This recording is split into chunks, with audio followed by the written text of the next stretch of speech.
의석을 정돈하여 주시기 바랍니다. 성원이 되었으므로 회의를 속개하겠습니다.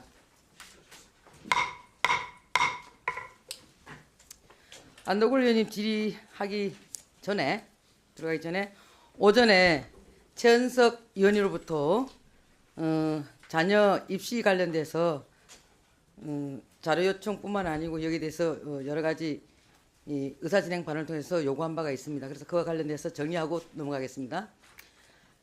기획예산처 장관 후보자 이혜우는 후보자의 장남이 2010학년도 연세대학교 입학 전형 신청 당시 사회 기여자 전형을 통해서 합격하였다고 답변했습니다. 맞죠? 네, 맞습니다.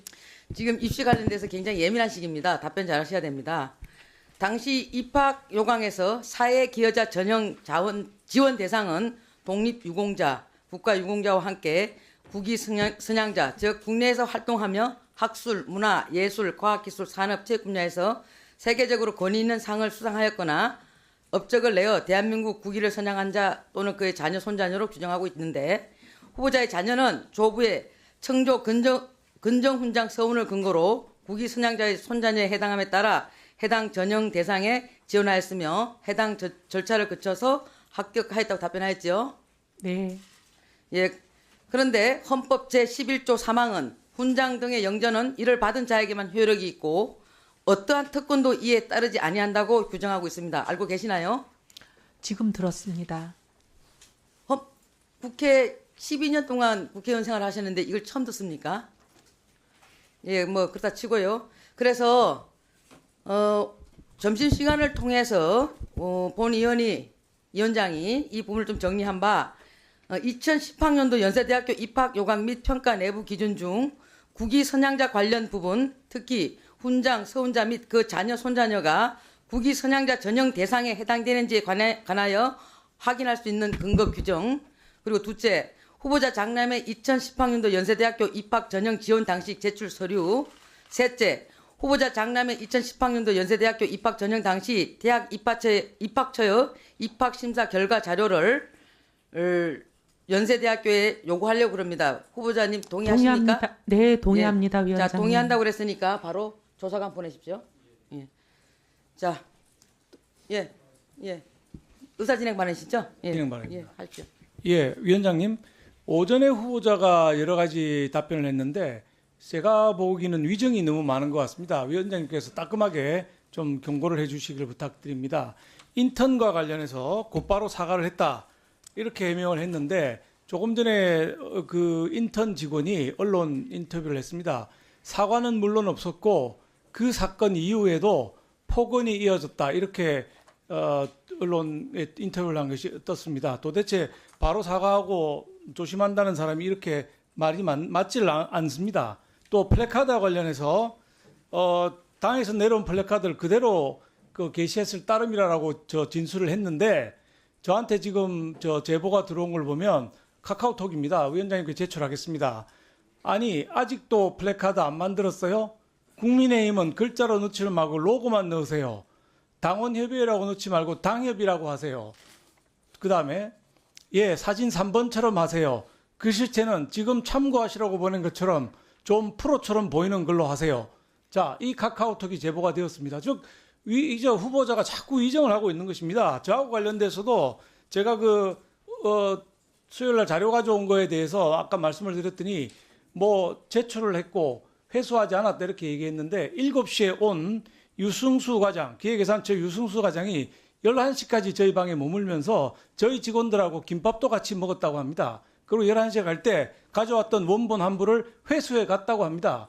다수의 우리 보좌진들이 이렇게 증언하고 있는데 이게 자꾸 위정을 하면 저희가 청문회를 할 이유가 뭐가 있습니까? 따끔하게 경고를 주시기 바랍니다. 후보자님, 지금 기획예산처 신설부처고 여기에 대해서 이혜훈 장관 후보자에 대한 청문회가 온 국민적 관심을 갖고 있기 때문에 후보자님께서 하시는 말씀 한마디 한마디가 제보가 굉장히 많이 들어오는 걸로 알고 있습니다. 그래서 위정하지 마시고 소상히 답변하시기 바랍니다. 네. 자, 더 이상 의사진행 반응 없으시죠? 그러면 더불어민주당 안도걸 의원님 질의하시기 바랍니다. 예, 후보자님 힘드시죠? 네, 최선을 다하십시오. 네. 예, 오전 질의를 통해서 제가 좀 느낀 소회가 좀 있습니다. 우리 후보님은 정말 명문가시네요. 예, 그리고 또 경제적으로는 상당히 상류층에 속한다 볼 수 있고, 또 사회적으로 굉장히 지도층에 지금 속한다고 좀 보여집니다. 그리고 지금 문제가 되고 있는 행위들을 좀 보면은 이제 재산 형성이라든가 뭐 자녀들 대입 문제 뭐 이런 거 아니겠습니까? 그런데 상당 부분 이는 상대적인 우월적인 지위 있지 않습니까? 재산 형성이라든가 교육 문제에서 상대적으로 우월적인 정보라든지 또 그런 기회를 갈 수 있는 입장이 있기 때문에 그런 가능했던 행동들이고, 또 그렇기 때문에 더 일반인들에게 적용되기보다 하는 수준보다는 더 높은 있잖아요. 규범과 또 도덕적 잣대를 스스로 적용했어야 되지 않느냐라는 어떠한 그 문제의식이 있지 않습니까? 이제 그런 부분이 있는데, 그런 부분에서 약간 미비하지 않았느냐라는 그런 좀 지적이 좀 있는 것 같습니다.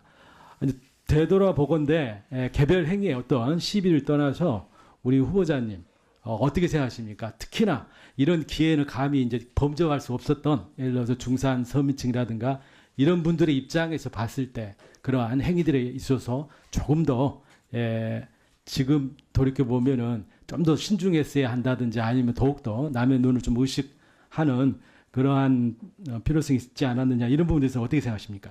네. 각별히 더 살피고 더 국민들 마음을 헤아리고 그리고 더 국민 눈높이에 더 신경 쓰고 더 맞추며 앞으로 살겠습니다. 네. 그런 부분에 대한 바탕을 까시고 이렇게 네.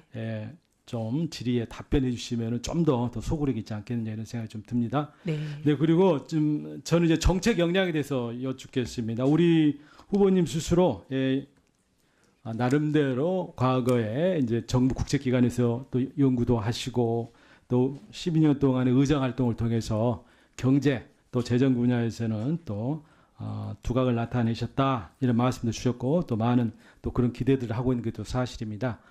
관련해서 이제 기획예산처의 역할에 대해서 조금 여쭙겠습니다. 네 가지 방향으로 말씀을 좀 주셨습니다.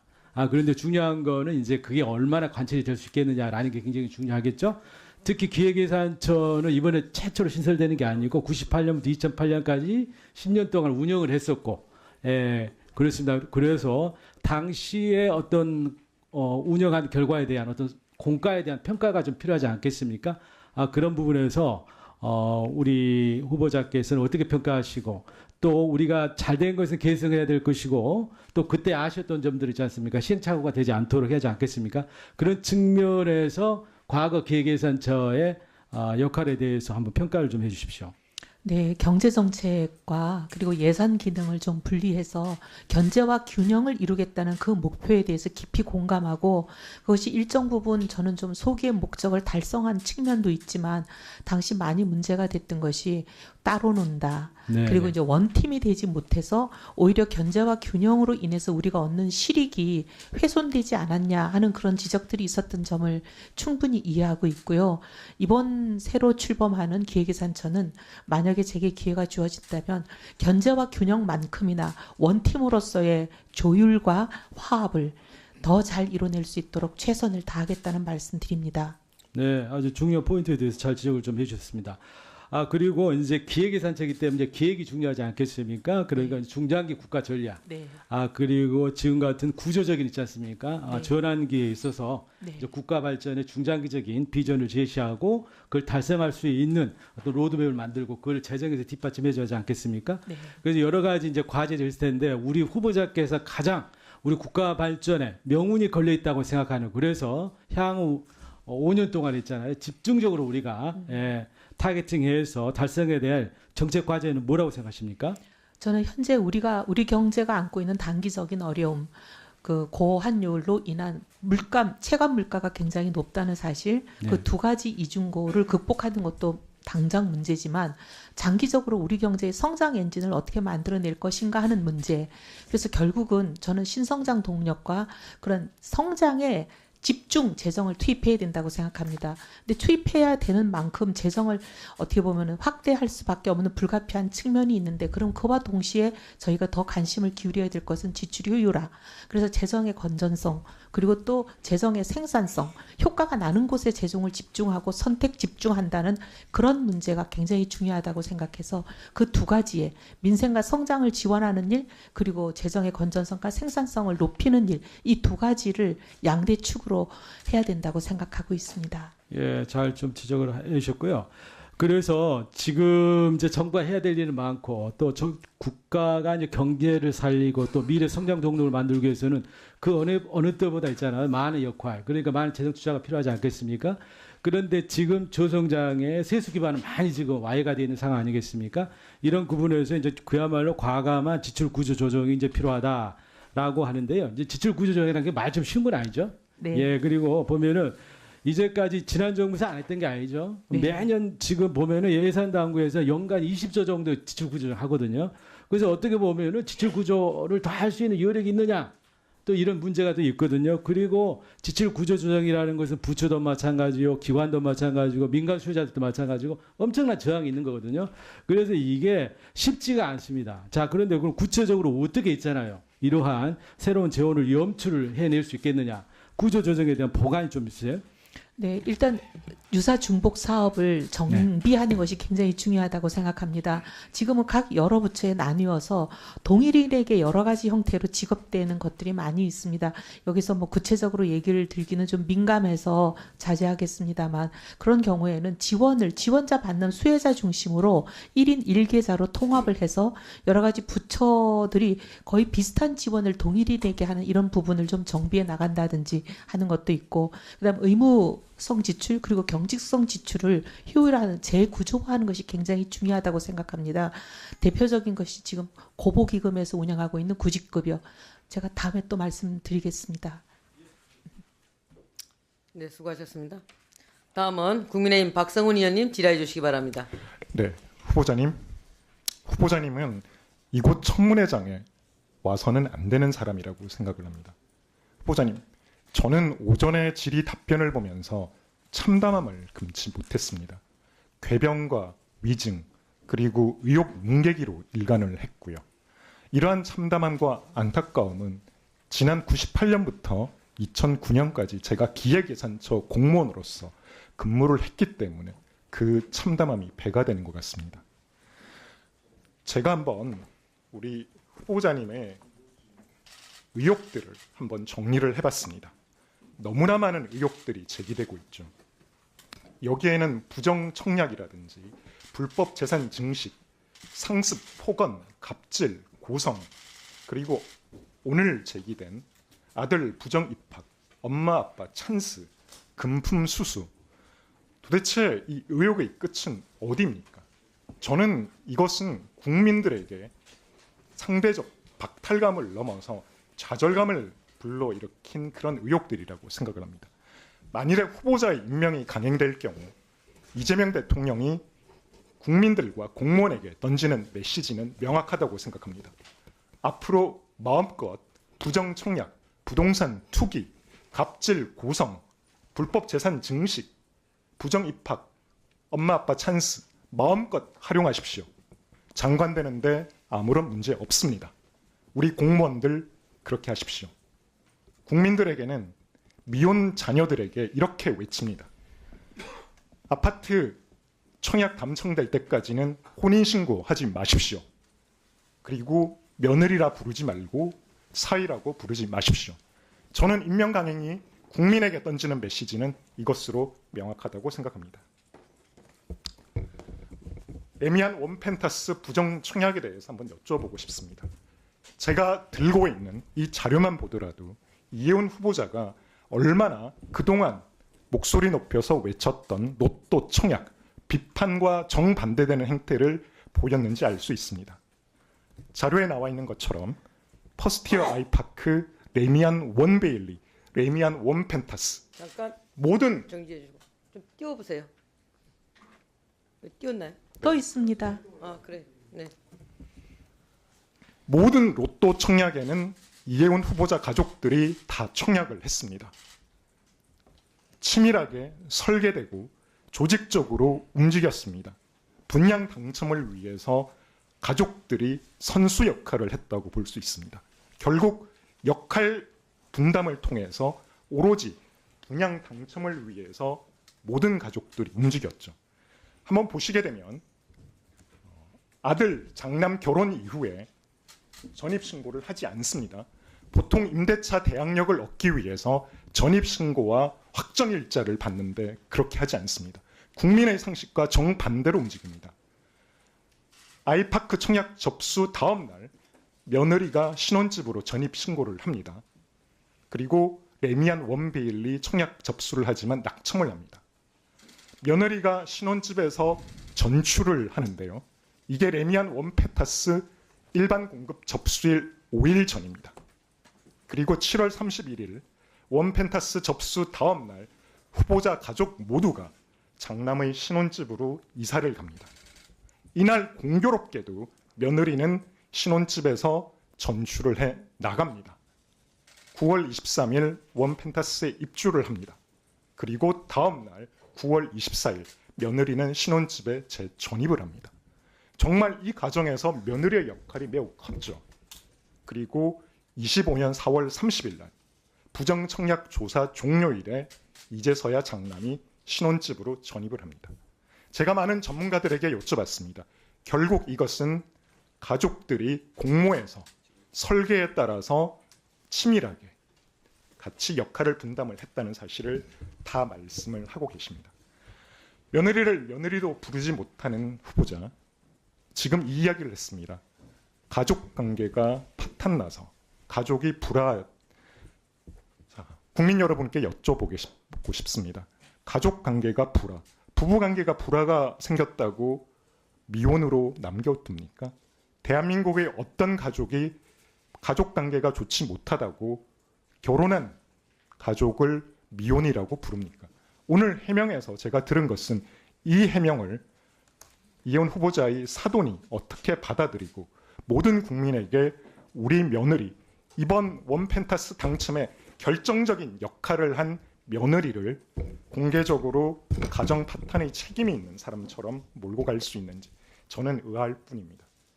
갑질 의혹에 대해서 한번 띄워주시기 바랍니다.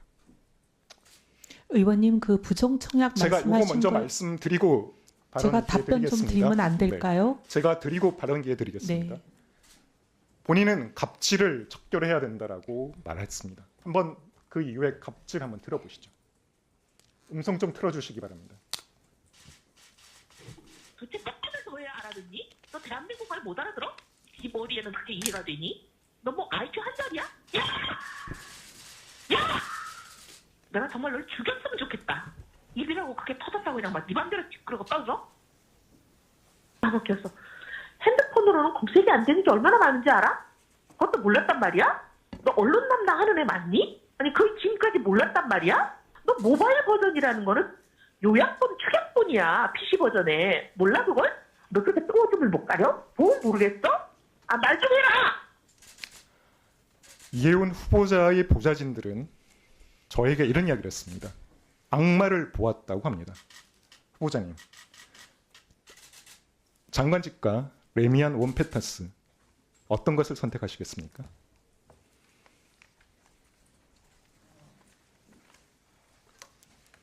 아까도 말씀드렸습니다. 국가기관의 결정에 따르겠습니다.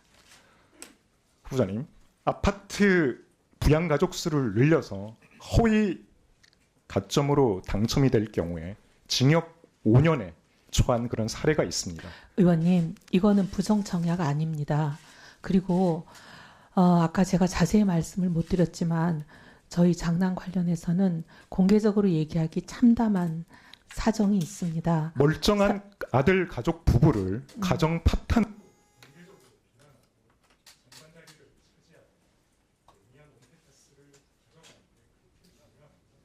그렇지 않습니다. 공개적으로 집 비탄하지도 않고 없는 말을 지어내지도 않고 그렇지 않습니다, 의원님. 자,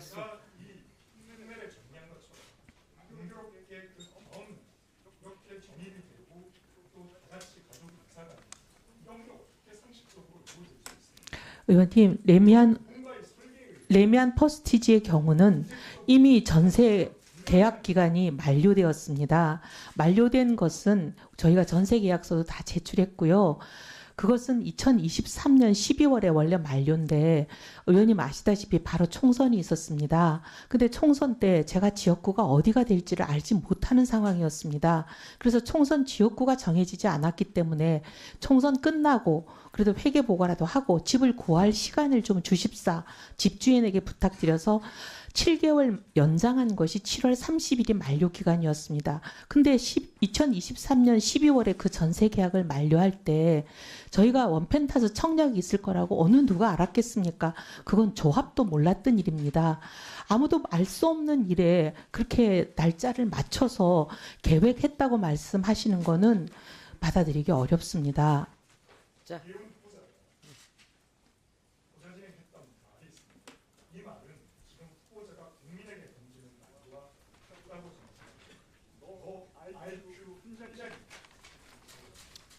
네, 수고하셨습니다. 다음은 더불어민주당 조인철 의원님 질의해 주시기 바랍니다. 네.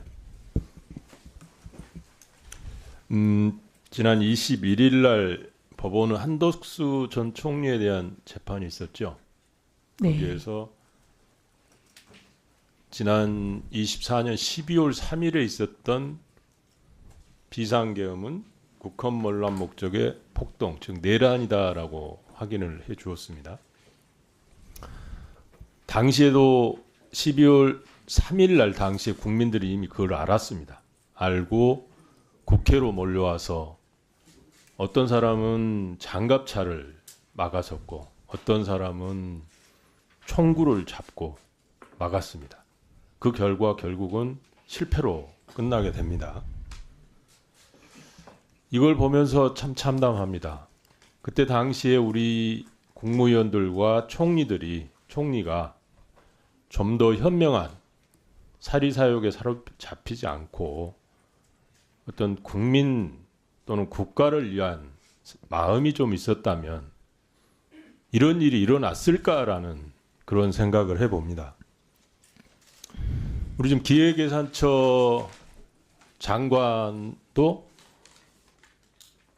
예산 담당을 하는 경제부처의 장관을 넘어서 국무위원이기도 합니다. 맞죠? 네. 국무위원이라고 하는 거는 어떤 경우에는 예산을 넘어서 국정 전반, 국가, 안보, 국방 모든 분야에 대해서 토론을 하고 심의하고 대통령께 자문을 해야 되는 상황도 있을 수 있습니다. 그때 잘 못해서 어떤 경우에는 더 극단적으로 가면 대통령 권한대행도 하게 되는 그런 상황까지도 옵니다. 실제로 24년 그 이후로 4월 4일 탄핵됐을 때 국무총리, 그 다음에 최상목 기획예산처 장관, 기획재정부 장관 권한대행을 했습니다. 그때도 이분들이 좀 더 현명하게 판단했다고 하면 혼란은 훨씬 더 빨리 수습이 되고 경제는 훨씬 더 빨리 살아날 수 있었을 겁니다. 근데 그분들이 제대로 해내지 않았습니다. 제대로 해내지 않은 결과 엄청난 우리는 대가를 치러야 했습니다. 후보자님, 혹시 당시에 이들의 총리나 국무위원들이 에 대한 행동, 행위, 결정 이거에 대한 평가를 하신다면 어떻게 하시겠습니까? 실은 그때 당시는 잘 몰랐습니다. 네. 그때 당시는 정보가 양쪽에서 상반된 주장들이 많았고 그리고 저는 그날 계엄이 난 날 외국에 있었고 한참 후에 들어와서 그때 한국에서 일어난 네, 일들에 그때는 대해서 모르셨겠지만 지금 판단한다면 지금 판단한다면 제가 만약에 그 자리에 네. 있다면 그렇게 하지 않았을 거라고 생각합니다. 왜냐하면 정보가 그분들은 저보다 더 많았을 테니까요. 좀 더 구체적으로 말씀을 드릴게요. 당시에 최상목 기재부 장관한테는 윤석열 대통령이 비상 입법기구를 설치 운영하기 위한 예산을 확보하고 국회 운영비를 중단해라라는 쪽지를 줬습니다. 당시에 최상목 부총리는 이렇게 이야기했습니다. 그걸 받아서 실무장에 그냥 전달만 했다. 이게 현실적으로 가능한 일도 아니고 만약에 후보자가 그런 상황에 처한다면 어떻게 하시겠습니까? 용기 있게 행동하려고 이번 일을 계기로 많이 다잡고 있습니다. 저도 용기가 없었던 사람이고 그 부분에 대해서 깊이 반성하고 변명의 여지 없이 사과를 드립니다. 그래서 용기 있게 행동하는 것이 얼마나 중요한지 더 깊이 깨닫고 많이 구체적으로 반성하고 용기 있습니다. 있는 행동이라는 게 어떤 걸 말씀하시는 건가요? 옳은 일에 대해서 입을 여는 것이요. 그 행위를 막았을 것이다. 그렇게 했을 것이다라고 얘기하기 제가 뭐 자신은 없지만 앞으로 그런 일이 생긴다면 절대 그렇게 하진 않을 것이다. 그렇게 말씀드리겠습니다. 후보자께서는 실제로 방송 토론 12월 3일 이후로 방송 토론에서 보니까 수차례 걸쳐서 이야기를 하셨더라고요. 아니요, 네? 아닙니다. 방송 의원님. 토론에 안 나가셨나요? 방송 토론 한 번도 안 나갔습니다. 안 나갔습니다. 단지 우리 이제 당협의 집회 같은 예. 데서 한 얘기일 예. 뿐입니다. 뭐 비상계엄은 대통령의 고유한 통치행위다라는 그 이제 우리 당의 탄핵 반대 집회에서 한 얘기였습니다. 그 언론이나 이런 데서는 한 번도 한 적이 한 번도 한 적이 없으시고 네, 네. 집회에서만 네. 하셨다는 거죠. 집회는 돌아가면 당협위원장들에게 쭉 발언 순서를 넘깁니다. 그럼 이런 이야기도 그럼 똑같았습니까? 그때 뭐 탄핵 요구가 심했었는데 이건 헌정질서를 어지럽히는 행위다라는 그런 얘기도 방송에서는 한 적이 방송에서는 없습니다. 한 적이 없고 네. 집회 현장이나 네. 집회 당- 현장이었습니다. 당 모임에서 네. 회의에서 했던 네. 이야기다라는 거죠. 네. 아까 저 모두 말씀에서도 반성하고 사과한다라는 말씀을 하셨는데 다시 한번 네. 사과하고 반성할 국민들께 사과하고 반성할 의향이 있으신가요? 네. 반성과 사과는 국민이 오케이 하실 때까지 하는 것이 맞다고 봅니다. 네. 재정 운영 관련해서는 다음 질의에 다시 하겠습니다. 이상입니다. 네. 조은철 의원님, 다음 질의 때 1분 더 드리겠습니다. 후보자님, 한 가지 좀 정정하셔야 될 것 같아요. 국민의힘 당에서 탄핵 반대 집회를 한 적이 없습니다. 위원장들 모임인 것 같습니다. 네. 아니, 똑바로 하셔야죠. 국민의힘에서 탄핵 반대 집회를 한 적이 없는데 당에서 반대 집회를 한 것에 나갔다라고 하면 어떡합니까?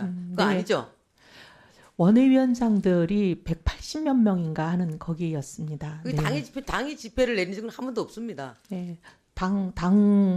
당협위원장들 모임이라고 그럼 정정하겠습니다. 네, 위원장님.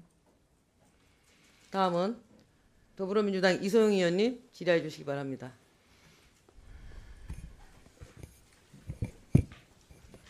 처음 뵙겠습니다, 후보자님. 네, 안녕하세요, 의원님. 제가 예결위 간사를 맡고 있어서요. 네. 누가 장관으로 오시든 이제 함께 일해야 되는 입장이라서 원래 예산과 재정에 대한 질의를 준비해 왔었는데 오전에 답변하시는 것을 들으면서 몇 가지 의구심이 생겨서 제가 확인을 좀 하고자 합니다. 명쾌하게 좀 설명을 해주시면 좋겠습니다. 결혼한 아드님이 원펜타스 청약, 당첨, 조사 다 끝난 후에서야 신부와 주민등록을 합친 거에 대해서 이제 의문을 많이들 제기하셨고 후보자 이렇게 답변했습니다. 아들과 며느리가 결혼식 직후에 관계가 깨졌다. 관계가 최악으로 치달아서 혼례를 유지하기 어렵다고 생각했다. 맞습니까? 네. 장남 내외부는 2023년 12월 16일에 결혼을 했고 그 이후 주민등록상 주소지가 전혀 겹치지 않다가 1년 5개월쯤 후인 2025년 4월 30일에 이제 용산 신혼집에 주소를 합치게 됩니다. 구체적으로 결혼식 이후 거의 직후에 파경이 된 건가요? 네, 사실 이런 말씀까지 그냥 간단하게 네, 말씀 주셔도 됩니다. 실은 그 시기에 발병을 했습니다. 발병을 해서 지금까지 치료를 받고 있습니다. 그런 사정이 좀 있었습니다. 아까는 관계가 파경이 됐다고 하지 않으셨던가요? 네, 관계가 파경이 되면서 이 모든 게 이제 정신적인 압박과 스트레스 등등으로 굉장히 최악의 상황으로 치달아서 발병도 하고 지금까지 치료를 받고 있습니다. 오전 답변하고는 또 전혀 다른 말씀인데요. 아닙니다, 의원님. 같은 같은 얘기입니다. 그러면 어쨌든 그게 이제 관계가 깨지면서 생겨나는 여러 가지 심리적인 정서적인 문제로 발병입니다. 그러면은 관계가 깨지면서 스트레스와 이제 이런 걸로 좀 병을 얻으셨고 그래서 지금까지 좀 어려운 상황에 계시다는 말씀이신데 네. 이제 어쨌든 1년 5개월 후에 같이 주소지를 합치게 되기 전까지 이제 같이 살기 어려울 정도로 파경이 된 상태셨다. 그래서 주소지가 달랐던 거다 말씀을 하셨던 거죠. 그러면 뭐 그 말씀을 전제로 해서요. 네, 청문회를 보시는 분들이 이런 의문이 드실 것 같아요. 지금 이제 뭐 기사 댓글이나 이런 것들도 많이 달리고 있는데 제가 그 내용 중에 저도 좀 의문이 가는 부분들을 여쭤보려고 하는데 그렇게 그럼 관계가 파경이 돼서 최악으로 치달은 상태에서 왜 시댁 돈으로 잡은 용산 아파트를 파경된 상태에 며느리가 혼자 산 거죠? 7억 3천짜리 용산 아파트인데 이것도 사용료를 받으셨습니까? 사용료를 받은 건 아니고요. 돈을 이제 빌려줘서 각자 서로 분담을 해서 구한 아파트고 대출금의 일부는 갚고 아직 일부는 못 갚은 채로 남아있는 상황입니다. 그런데 의원님, 사람 관계라는 게 그렇게 하루아침에 딱 끊어지는 것도 아니지 않습니까? 그럼 어쨌든 많은 같이 사람들이- 살지 않는 상황이었고 같이 살기 어려운 상황이었는데 그럼 이 용산구 전셋집을 어디 부동산에 내놓거나 매물로 내놓은 게 있습니까? 그렇지는 않고요. 어쨌든 저희는 그 관계가 다시 봉합되길 바랬습니다. 그래서 모든 가족이 굉장히 어렵게 노력하고 있던 시기였습니다. 그러면 그렇다고 치고요. 네. 그런 어려운 관계 속에 있는 상황에서 후보자 가족이 2달 동안의 임시 거처가 필요해집니다.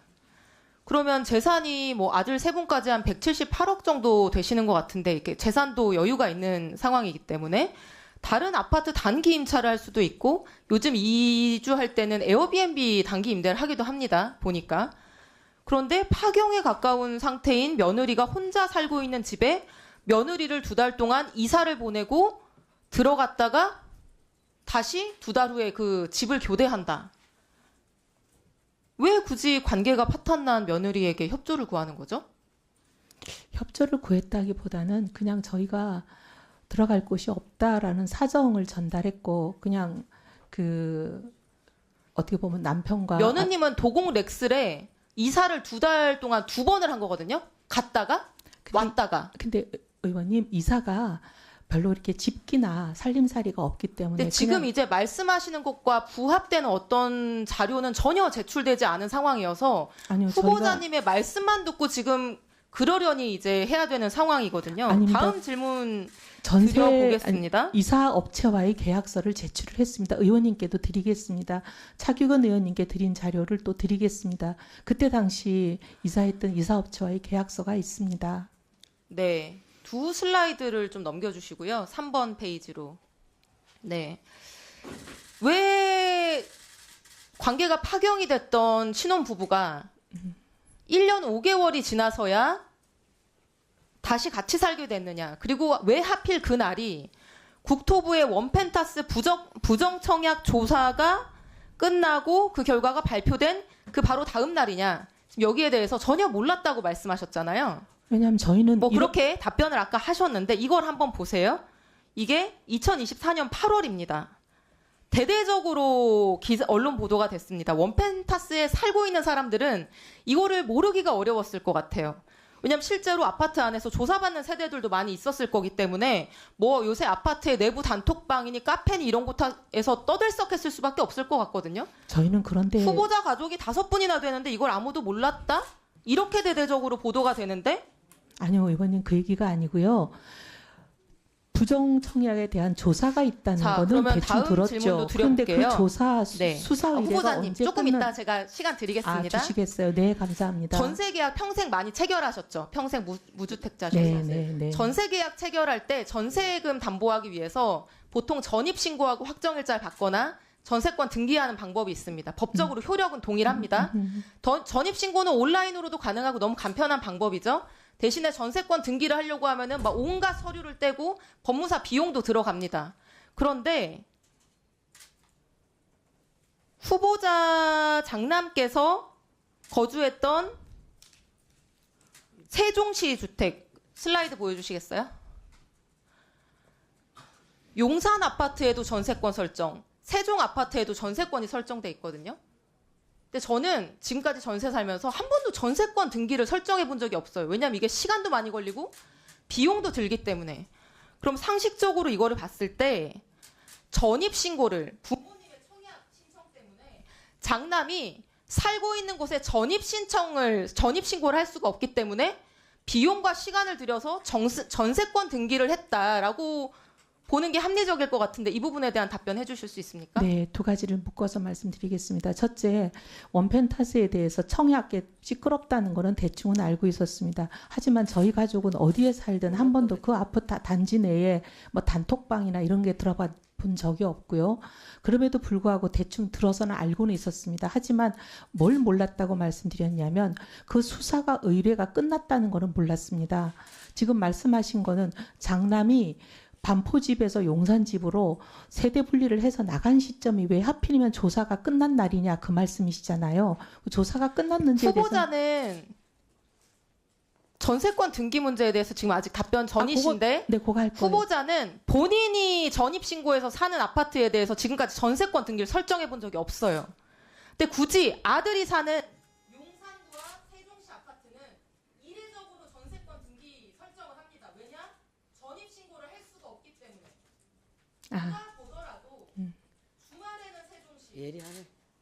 평일에는 용산에 살 수밖에 없는 후보자의 아드님이 이 원펜타스 청약과 당첨과 조사를 위해서 서초구에 가족들과 함께 주소를 함께 둬야 되기 때문에 나머지 두 개의 아파트에는 이례적으로 전세권 등기를 설정한 거 아닙니까? 그렇지는 않고요. 사실은 이제 저희 그 실에게 이런 모든 일을 담당해주는 전담 부동산 중개사가 있습니다. 그분에게 맡겼고 그분이 알아서 했는데 실은 전세권을 설정을 했는지 그런 거에 대해서 저는 정확하게는 몰랐습니다. 그런데 이번에 지금 말씀하시는 걸 듣고 며칠 전에 언론이 또 그런 얘기를 해서 저희들이 전세권이 설정됐구나 하는 걸 알았습니다. 말이 안 되지. 그렇지 않습니다, 위원장님. 네, 수고하셨습니다. 기획예산처 장관님 되실 분입니다. 모르쇠로 답변하시면 안 돼요. 전세권 설정에 대해서도 모른다? 아, 답답합니다. 자, 다음은 국민의힘 이종욱 의원님 네, 질의해 주시기 네. 바랍니다. 예, 저는 뭐 간단 총평부터 좀 간단히 하고 시작하겠습니다. 지금 여러 가지 후보자에 대해서 많은 의혹이 제기되고 있고 언론이 뭐 전 언론이 달려들어서 단독 기사만 100여 건이 훌쩍 넘는 이런 전국적인 검증에 나서는 이유는 제가 봤을 때 한 가지입니다. 국민들이 분노하고 있기 때문이라고 생각합니다. 오늘 청문회장에서도 저는 그런 분노심과 적개심을 느낍니다. 사실 그 보좌관 대상 폭언이나 갑질만으로도 공직 후보자로서는 굉장히 치명적인 결격 사유라고 생각합니다. 앞서 저희들이 음성을 들었습니다만 듣는 것만으로도 괴롭습니다. 국민들한테 큰 충격과 분노를 안겼고요. 후보자가 사과는 했습니다만 이런 문제는 쉽게 안 고쳐진다는 겁니다. 갑질 외에도 많은 의혹이 있습니다. 지금 저희들이 집중 보고 있는 로또 분양 같은 재산 형성 과정에서의 불법, 편법, 그리고 엄마 찬스, 아빠 찬스, 특혜 사익 추구 의혹, 그리고 입심 양명을 위한 말 바꾸기, 표리부동 이런 것입니다. 그래서 각종 의혹으로 사실상 지금 만신창이가 되어 있는데 어떻게 기획예산처 장관직을 수행하겠다는 것인지 저는 잘 모르겠고요. 제가 생각하기로는 국민들 마음은 이미 떠났습니다. 변명을 듣는 것 자체가 국민들한테는 고통이라고 생각합니다. 청문회가 열린 이상 뭐 저희는 철저히 검증할 거고요. 후보자도 국민 앞에서 책임 있게 최대한 해명해야 할 거라고 생각합니다. 저는 이제 재산 형성 문제에 대해서 집중적으로 좀 질의할 생각이고요. 이제 여기에 보면 불법 부정 이런 것도 있습니다만 일부 가진 자들, 부자들이 활용하는 꼼수 절세라고 편법 정려 이런 것도 조금 파헤쳐 보고자 합니다. 사실상 그렇게 좋은 방법이면 다른 국민들도 공유해야 된다고 생각합니다. 일부만 시시하면서 혜택을 누릴 이유는 없다 이렇게 생각하고요. 후보자 재산을 봤더니 175억입니다. 공시지가 기준이니까 시가로 보면 200억이 훨씬 넘는 대자산가입니다. 모든 사람이 부러워하고요. 저도 부럽습니다. 그렇지만 내역을 들여다보면 별로 안 부럽습니다. 실망입니다. 불법 청약 의혹으로 4, 50억 벌었고요. 영종도 투기로 36억 벌었습니다. 기타 200억 중에 상속, 각종 정려가 제가 계산해 봤더니 한 120억 정도 됩니다. 결과적으로 보면 어떤 땀과 노력, 근로와 사업을 통해서 축적한 정당한 재산은 얼마 안 남습니다. 그러니까 청년 세대를 포함한 국민들이 깊은 박탈감과 분노를 느끼는 거라고 생각합니다. 특히 지적하고 싶은 것은 그 재산 형성 과정과 세대 이전 구조를 저희가 들여다보면 볼수록 뭔가 집안에 이걸 관리하는 컨트롤 타워가 있다는 느낌을 지울 수가 없고요. 장기간에 걸쳐서 계획적, 조직적으로 관리되어 온 느낌, 그리고 합법과 불법, 공과 사의 경계를 교묘히 넘나들면서 가족 간에 끌어주고 밀어주고 세대 간 자산 이전이 이루어지는 구조가 반복되는 것을 확인합니다. 그래서 뭐 이런 집안도 있겠죠. 하지만 공직자가 가져야 할 윤리의식과 자기 절제 측면에서는 심각한 문제다 이런 생각을 하고, 이런 자세로 살아오신 분이 과연 국민의 혈세를 책임질 기획예산처 장관직을 맡겠다는 게 국민들이 납득할 수 있을지 자문해 봅니다. 그리고 한 가지 더, 이 모든 의혹과 사실 문제의식 뒤에 저는 배신자 프레임도 강하게 작용하고 있다고 생각합니다. 정치는 사실 신념이고 대국민 약속 아니겠습니까? 저희랑 사실 여기서 같이 공격하셔야 할 분이 거기 후보자석에 앉아가지고 자아 비판하시고 자기 부정하시고 중성맹세를 천연덕스럽게 하고 있으니까 기가 찰그렇습니다. 마지막 소임을 다 하시겠다는데 글쎄요. 앞서 이제 내란 동조 여부에 대해서 잘못된 판단이었다 이렇게 사과를 했죠. 그런데 다른 쪽도 한번 보시죠. 후보자 때문에 뒤통수 맞은 사람들이 있습니다. 지금까지 후보자를 믿고 의지하고 같이 동지로서 정치 활동을 하고 싸워온 정치적 동지들과 당의 위원장도 하셨잖아요. 당원들한테 드릴 말씀은 없습니까? 사과하시겠습니까? 한 말씀 해주십시오. 내란에 대한 판단이 잘못된 것은 사과 국민들께서 오케이 하실 때까지 계속 거듭 반복 사과하겠습니다. 그런데 의원님 저기 지적을 구체적으로 뭐가 잘못됐는지 뭐가 의혹인지 말씀하시면 그 부분에 대해서 충분히 소명을 드리겠습니다. 총평으로만 말씀을 하시니까 어느 부분을 대목을 지적하시는지 답을 하기가 굉장히 어렵습니다. 의원님 구체적인 질문을 좀 해주십시오. 뭐 사과할 게 없다고 해석을 하겠습니다. 제가 드린 질문은 같이 생활했던 국민의힘 동료들, 의원들 그리고 그 당협 위원들, 당원들한테 할 말이 없느냐는 뜻이었는데 넘어가겠습니다. 남은 시간은 그 원펜타스 부정청약도 저도 잠깐 말씀드리겠습니다. 여러 가지 말씀을 주셨는데 그 종전의 자료 제출과가 다른 주장을 갑자기 하니까 당혹스럽긴 합니다만 받아들일 수 없는 핑계들이 아니, 많습니다. 의원님 갑자기 다르게 한 것은 없습니다. 예. 똑같은 얘기입니다. 자, 첫 번째, 정치 그만둘 생각하고 로또 청약을 시작했다. 24년도에. 정치 그만두고 해야죠. 그만둘 생각을 하고 하면 안 되죠. 사실상 그만둔 거나 마찬가지 그만둔 건 아닙니까? 아니잖아요. 지금. 장관까지 하겠다고 하시는 분이. 장관은 정치가 아닙니다. 공직입니다. 행정입니까? 장관은 행정이고 정치가 네. 아니라는 것에 대해서는 저는 동의가 안 되고요. 정치하는 생각으로 장관직에 나오면 안 된다고 생각합니다. 네. 특정 네. 진영에 매몰되지 않고 예, 국민과 국익만을 바라보고 나가겠다. 말싸움으로 제가 이길 자신은 없으니까 넘어가겠습니다. 네. 그다음에 두 번째 핑계로 아들 부부 불화 얘기를 말씀하셨어요. 참담한 사정을 제가 개인 사정을 알고 싶지는 않고 물론 뭐 좋습니다. 100% 받아들이더라도 아까 이성희 의원이 지적하셨지만 국토부 부정청약 조사가 끝난 그 다음 날 아들이 전입 신고를 하고 혼인 신고도 그 다음 달에 한. 의원님 혼인 신고는 다음 달에 한 게 아니라 혼례를 올리고 2년까지 그 어려움을 극복하는데 정말 많은 시간과 고통이 있었습니다. 혼례를 올리고 2년 후에 혼인했습니다. 그리고 아까 이제 이조영 의원님 말씀하신 왜 세종에 전세권을 설정했냐. 네, 솔직히 말씀드리겠습니다. 그 다음에 총선 때문에 제가 주소지를 세종으로 옮길 수가 없었습니다. 그래서 주소지가 세종으로 안 되는 상황에서 전세 보증금이 걱정이 돼서 우리 의논했더니 우리 그 담당하시는 분이 중개사 있습니다. 전담하시는 분. 그분이 그렇게 해주셨습니다. 네, 수고하셨습니다. 다음은 더불어민주당 김한규 의원님 질의해 주시기 바랍니다. 네, 후보자님. 존경하는 이소영 의원 질의에 대한 답변에서 시댁에 부동산 관리하시는 분이 있다고 하셨는데 그분이 후보자 가족의 전입신고 여부도 뭐 상담을 해주십니까? 상담이 아니라 저희가 맡깁니다. 아니, 그러니까 그거는 뭐 부동산 계약 이런 걸 맡기는 건데 전입신고 이런 것도 거기다 맡기나요? 전입신고는 맡기지 네, 않고요. 그러면 후보자 가족이 결정한 거죠? 어디에 전입? 그럼요. 전세권 알겠습니다. 설정이나 이런 거를 네. 맡겼다는 뜻입니다. 후보자께서 2019년 9월 30일 국회 대정부 질문에서 현금 부자들은 그냥 그 자리에서 분양만 받으면 집값이 뛰어서 시세 차익으로 대박 로또를 가져간다라는 이야기를 하신 적이 있습니다. 물론 후보자께서 청약제도 활용해서 주택 청약에 당첨된 것까지는 괜찮습니다. 누구나 그럴 수 있으니까요. 근데 이제 문제는 부당하게 대박 로또 당첨이 돼서 타인의 기회를 뺏은 게 아닌가 그런 의혹이 제기된다는 건데요.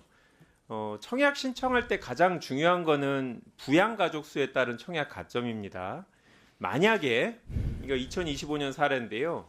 이 사례를 보신 것 같이 기혼이거나 아니면 실제 거주지가 다른 만 30세 이상의 자녀를 주민등록상으로만 같은 곳에 두고 부양가족으로 신고해서 청약 가점 얻었다면 이거는 명백한 청약질서, 공급질서 교란행위인데요. 처벌 대상이죠.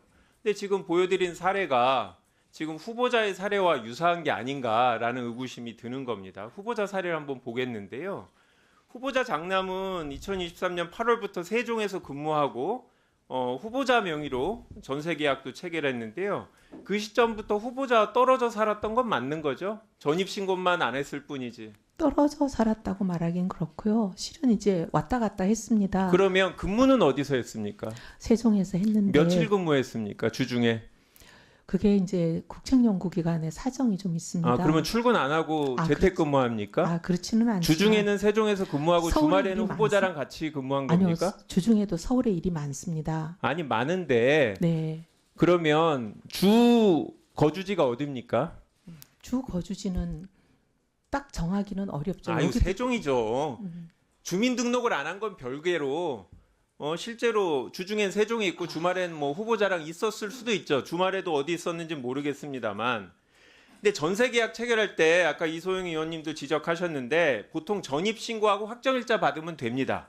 물론 전세권 설정하는 방법도 있는데 그 비중은 서울의 경우 작년 1월에서 3월까지 3.2%밖에 없습니다. 제가 통계 확인해 봤습니다. 그거는 전입 신고를 할 수 없는 아주 예외적인 경우에만 활용하는 거죠.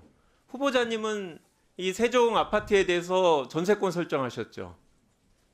그렇죠? 전입신고 안 하셨죠? 네, 아까 말씀드린 네, 대로 그렇죠. 다음 총선 그러니까 때문에 그럴 수가 없었습니다. 아니 후보자가 들어가진 않지만 아들이 가면 되는 거죠. 아들이 실제 거주한 게 아들이니까 아들이 전입신고하면 되는 거잖아요. 명의가 제 명입니다.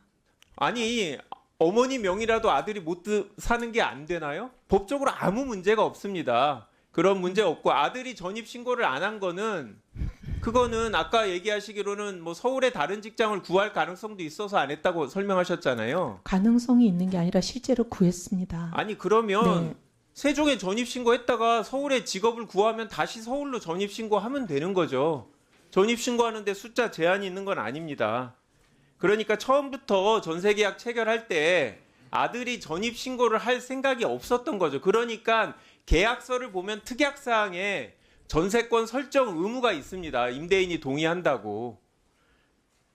결혼 얘기를 해보겠는데요. 2023년 12월 16일 날 결혼을 하고 그 다음에 1월 19일 날 신혼집 입주 일자입니다. 계약서상. 근데 이제 아까 설명하기 위해 결혼 직후에 이제 불화가 생겨서 신혼집에 들어가지 않았다고 했는데 근데 이상합니다. 왜? 결혼식 이후의 문제가 아니라 이번에도 똑같이 결혼 전에 이미 신혼집 전세 계약을 체결할 때 이례적인 특약사항으로 임대인의 전세권 설정 의무가 들어갑니다. 세종하고 똑같습니다. 그러니까 결혼식 직후가 아니라 결혼하기 전에 부부가 신혼집을 알아볼 때부터 전입신고를 할 생각이 없었던 겁니다. 그러니까 서울 시내에서 단 3.2%밖에 안 하는 전세권 설정 등기를 한 거죠. 비용이 어떠냐고요? 전입신고하고 확정일자 받는데 후보자님 얼마 비용 드는지 아십니까? 600원 들어요. 그러니까 다 그렇게 하죠. 그러면 지금 용산 신혼집 전세권 설정하면 얼마 드는 줄 아십니까? 대략 200만 원 들어요. 말소할 땐요. 말소도 임차인이 부담합니다. 그러면 400만 원 드는 거거든요. 그러니까 전입신고하면 되는 건데 아들이 전입신고하면 되죠. 불화가 있어도 아들이 전입신고하면 되잖아요. 처음부터 전입신고할 생각이 없었기 때문에 전세권 계약을 체결한 거 아니냐. 400만 원을 부담하고 그런 의혹이 드는 거고요. 또 아까 며느리의 전출입 관련해서 얘기했잖아요. 같이 사는 게 불편할 수도 있어요. 후보자 가족이 들어가면 며느리가 다른 집으로 갈 수도 있죠. 그런데 왜 이 부동산 주민등록 전출입 내역을 보면 그냥 나가면 되지 왜 며느리가 전출하고 다른 곳으로 주소 옮겼다가 후보자 가족이 떠나고 나니까 다시 전입을 합니까? 그냥 가방 싸고 갔다가 돌아오면 되는데. 그때는 그럴 계획이 아니었습니다. 그때는 아니 네. 그냥 잠깐 비워주면 될 때 왜 굳이 전출까지 하냐는 거죠. 아니 그러니까 잠깐 비워줄 계획이 아니라 관계가 어려워져서 이제 끝나는 걸로 저희는 알았습니다. 그거는 네. 나중에 봤을 때 후보자 가족과 전혀 관계가 없는 이 여성분이 들어있으면 관공서에서 이게 무슨 관계냐라고 물어봤을 때 사실은 배우자 아니냐라는 게 드러날 가능성이 있기 때문에 한 주민등록에 며느리 이름을 넣기 싫어서 미리 6일 전에 뺐다가 후보자가 빼니까 바로 그 다음날 들어온 거죠. 청약 신청서 양식 볼게요. 여기 보면 아들이 한 게 아니라 후보자 배우자가 하시는 건데 가족 기재하게 돼 있죠. 여기에 부영가족 몇 명으로 기재하셨습니까? 남편한테 들었습니다. 4명으로 했다고 들었습니다. 그러니까 네. 결혼한 아들도 포함시킨 거죠.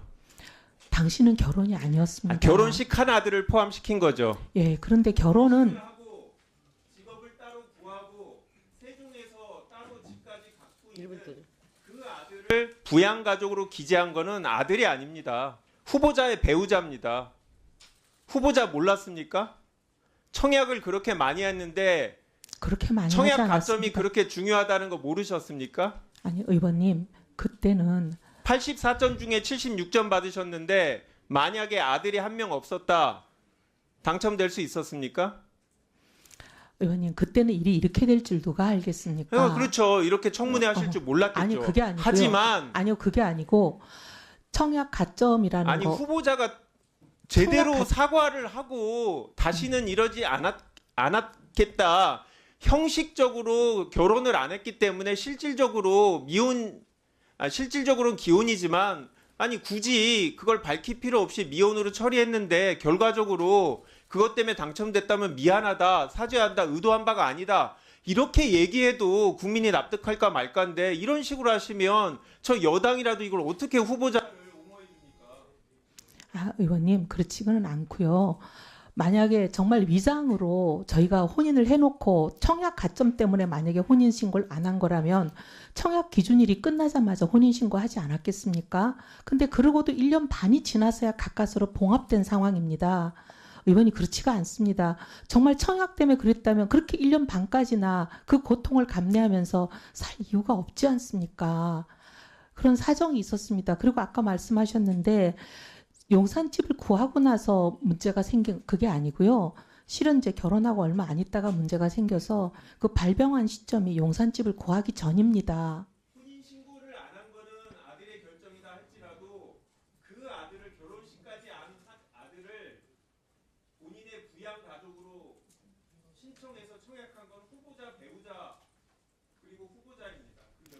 근데 의원님 그때는 정말 혼인은 깨어졌다고 생각할 수밖에 없는 상황입니다. 자, 수고하셨습니다. 다음은 국민의힘 박대출 의원님 질의해 주시기 바랍니다. 참 후보자 답답합니다. 제가 지금까지 지켜본 소감은요.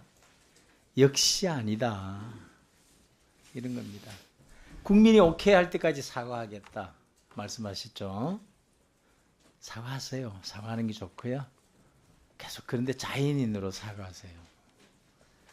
아마 국민은 장관으로 오케이 안 합니다. 이런 상황에서.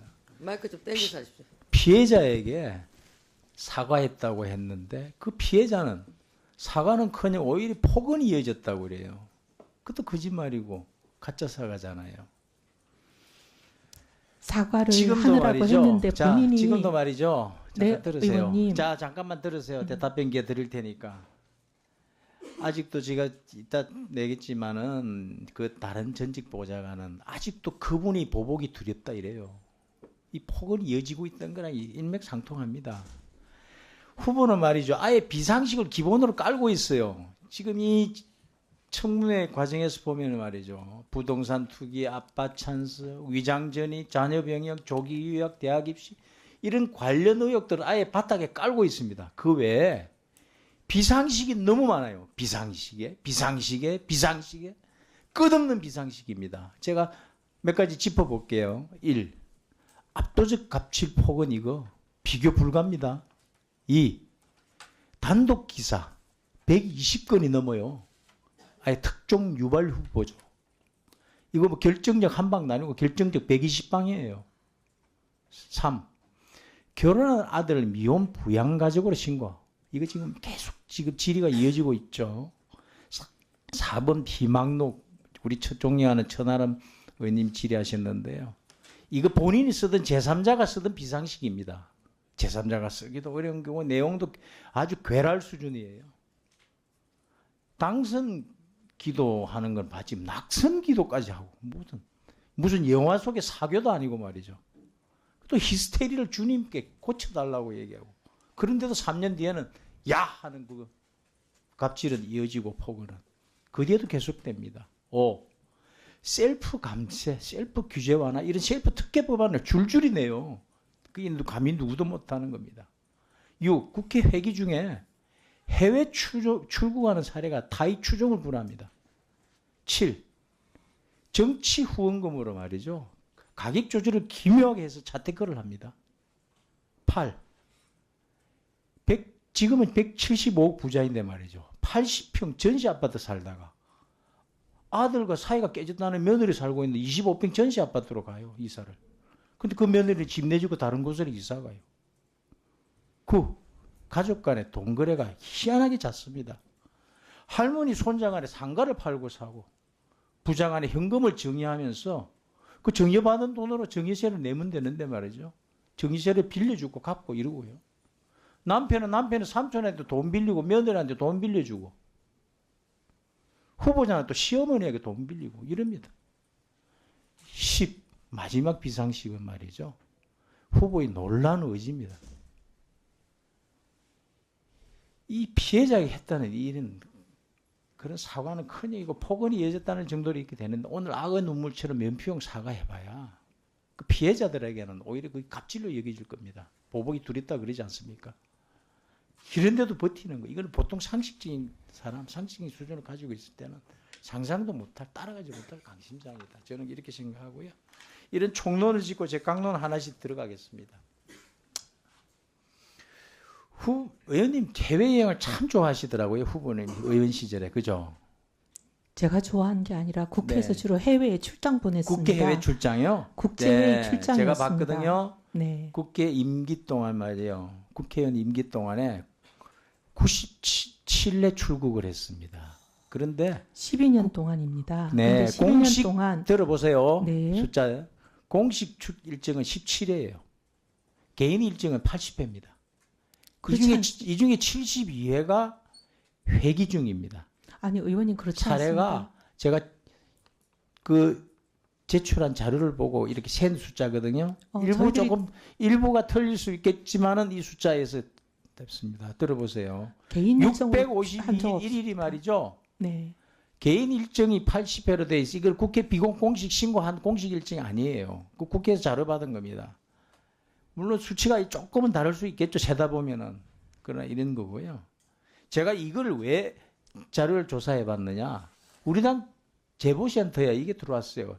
해외여행을 이해훈 후보가 하도 많이 가가지고 의정활동 소홀했다. 그러니 해외 출국 간 사례 좀, 해외 출장 간 사례 좀 찾아보라라고 제보가 들어왔어요. 그래서 찾아본 겁니다, 이게. 의원님 제가 그러면서 당시에 서초구합의 삼선 의원 다 지역 행사 거의 안 나오고 뭐 의정활동보다는 미국에 아이들 보내서 유학시키는데 전념하고 있다는 소문이 있었고 이런 얘기들을 해서 저희들 조사해 본 겁니다. 의원님 제가 네? 당무감사에서 우수 성적 받았습니다. 그럼 국민의힘의 당무감사는 엉터리였습니까? 자, 예.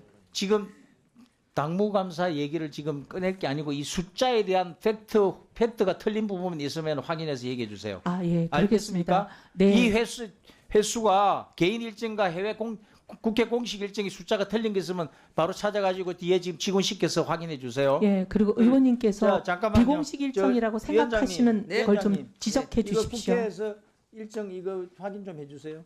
네. 아니 그리고요. 의원님께서 자, 잘못된 시간 얼마 남지 않았는데 일정이라고 생각하시는 것을 좀 제가 질의 시간이 많지 않으니까요. 네. 이거는 이제 하다가 시간이 끊길 것 같은데요. 그래도 이거 하고 또 지나가겠습니다. 이 지금 오늘 악의 눈물 진정성 없는 사과 어떤 내용인지 한번 볼게요. 저희들이 전직 보좌 직원들을 조사를 해봤습니다. 알아봤더니 한번 PPT 한번 봐주실래요? 아예 야는 기본이래요. 그냥 다른 직원입니다. 이거 인턴 직원 언론에 난 그 직원이 아니고 야는 기본이에요. 위에 지금 내어 있는 전직 보좌 직원 A가 한 얘기는 거의 대부분이고요. 정신과 약 먹으면서 근무했던 직원들이 여럿 있었답니다. 휴대폰에 의원님 이름이 딱 뜬다, 후보 이름이 뜬다 그러면 두 손이 벌벌 떨렸대요. 사진이 마음에 안 들어도 내려달라, 기자들한테 연락했어야 된다, 뭐. 우리끼리는 이혜원실 1기, 2기, 3기 이런 식으로 불렀다 그러고요. 공황장애, 안면 마비 걸린 직원도 있답니다. 아직도 그분이 부복이 두렵다고 한 직원도 있고 이럽니다. 이렇게 많은 보좌 직원들의 진술이나 이렇게 얘기하는 국회의원 저 본 적이 없습니다. 좀 심하다 정도는 있겠지만은 이러지 않았어요. 근데 이게 정도가 너무 넘어서 버렸습니다. 국회의원을 하다가 의정활동이 열정이 너무 강해가지고 그렇게 또 때로는 흥분할 수도 있고 때로는 그 열정이 과할 수도 있겠지만은 그거는 지나치고 어느 정도 보좌 직원들하고 또 조금 그런 안 좋은 일이 있었다 그러면 서로 또 양해하고 이해하고 그런 걸 지나가야 되는데 이건 너무 지나가 버렸어요. 손이 벌벌 떨린다 그러고 6개월 있었으면 6개월 야, 너 정말 인내심 대단하다. 그런 말들 자기들이 한답니다. 네, 의원님.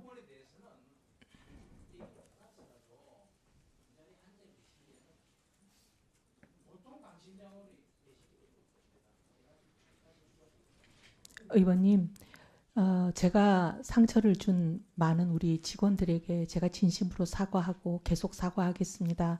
그런데 지금 국민의힘에 소속되어 있는 옛날 제 전직 보좌진들에게 뭘 얼마나 압박을 하는지 저도 다 듣고 있습니다.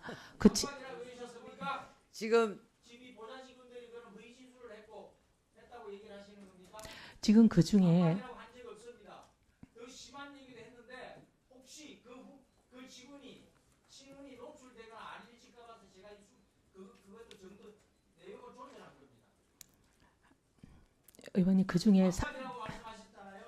의원님 그 중에 사실이 아닌 것들도 많습니다. 의원님들이 압박.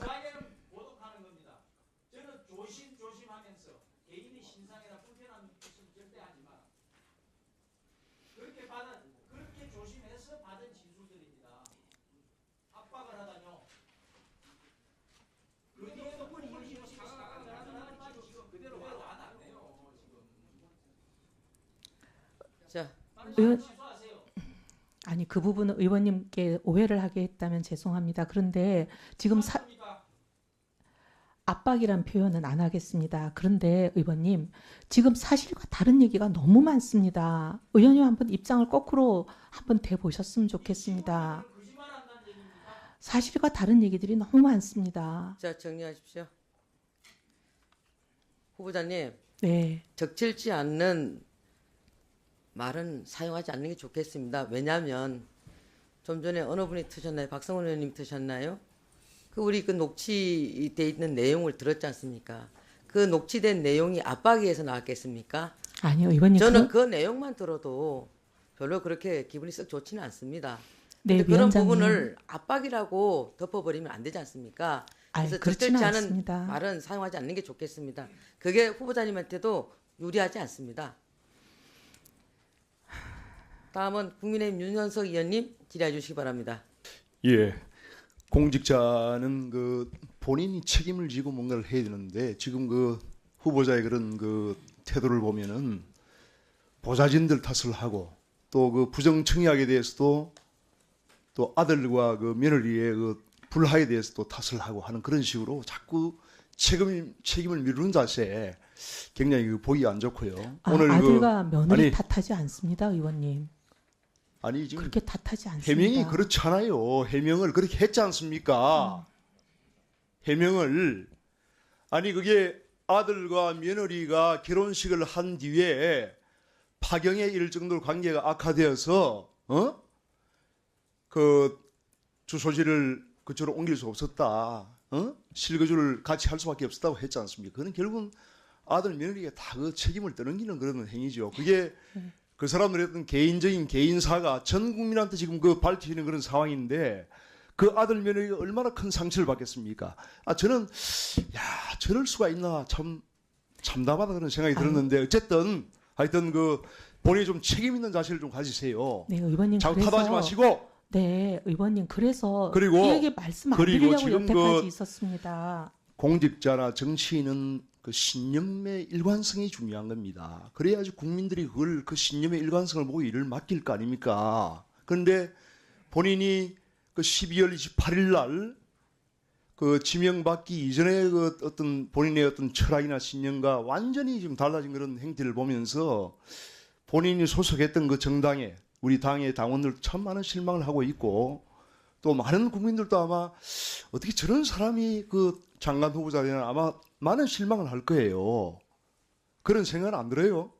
의원님. 그리고 오늘 이 자리에서 제가 지금 그 시작할 때부터 지금까지 후보자의 모든 지금 답변을 다 들었습니다. 그런데 정말 그 답변들이 납득이 안 돼요.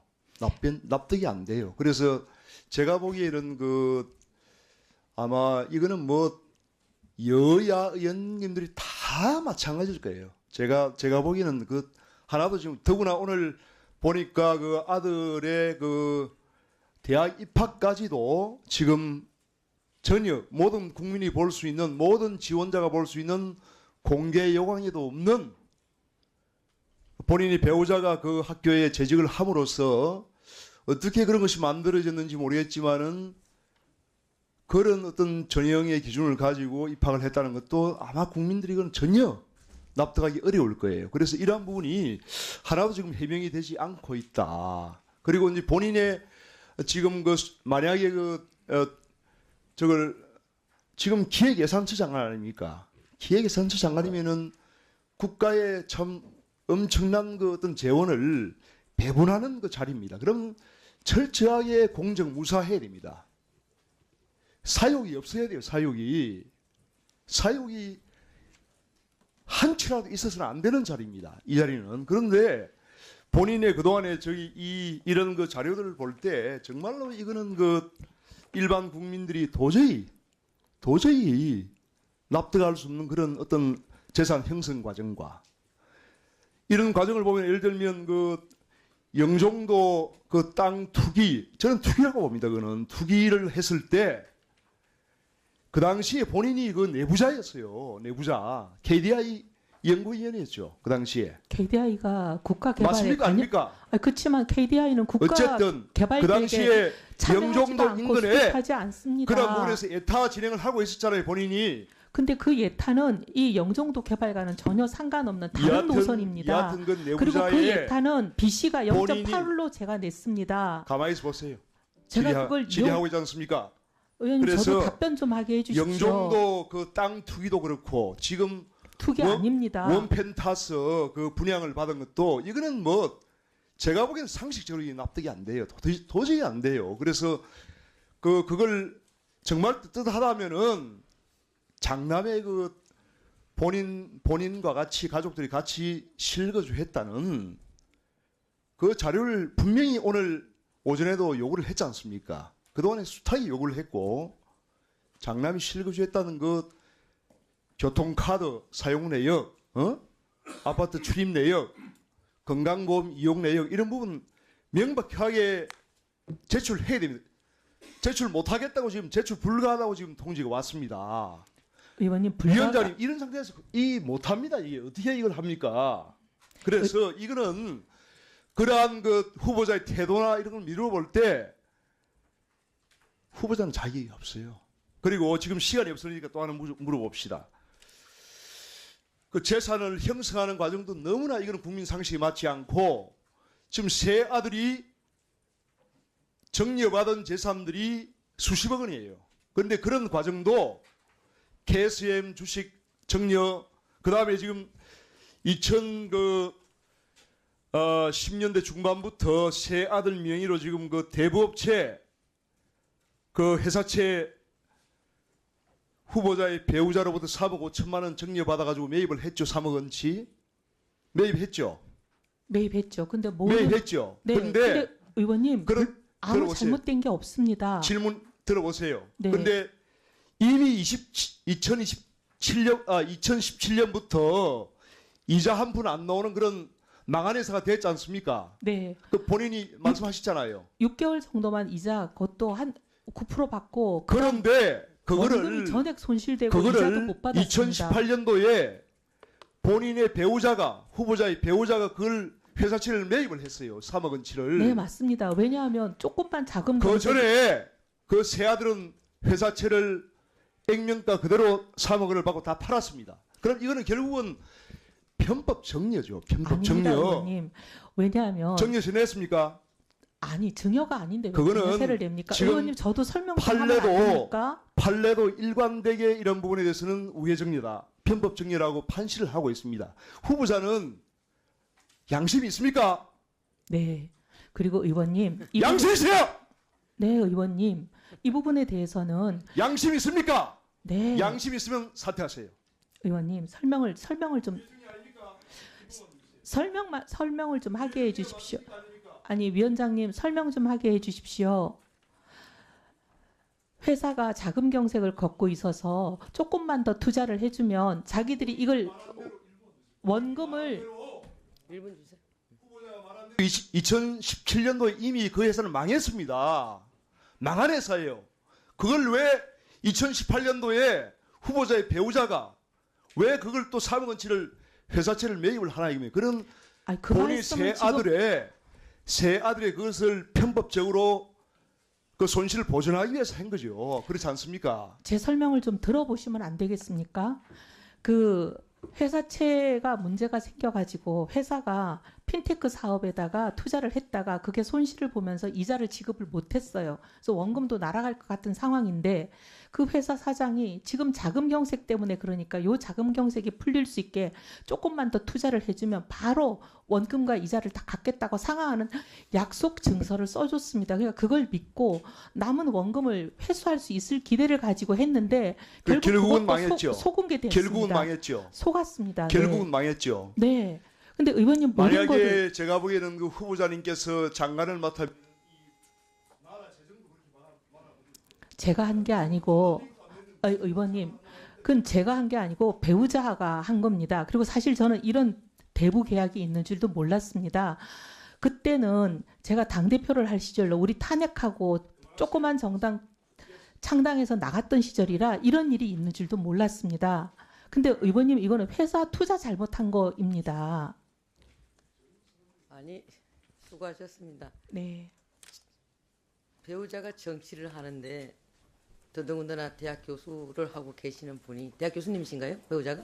네. 대학 교수를 하고 계시는 분이 그래도 배우자가 정치하는데 대부업체에 그렇게 한다는 게 참 씁쓸합니다. 저는. 대부업체가 개인 소비자 금융으로 고리대를 하는 게 아니고 중소기업에 대출을 해주는 대여 회사입니다. 그 부분에 대해서는 다른 위원님들께서 아마 또 질의하실 겁니다. 그리고 위원장님 다음은- 혹시 예타에 대해서 지금 문제 제기를 하셨는데 30초만 말씀드리면 안 될까요? 예타는 제가 이해하기로는 아무래도 KDI 근무하셨으니까 예타를 주로 하시지 않습니까? 네. 그러다 보니까 그런 예타랑 그걸 꼭 했다는 얘기는 아닌 것 같고 그렇게 하면서 그리고 그 말씀하시는 예타는 BC를 제가 0.8을 냈습니다.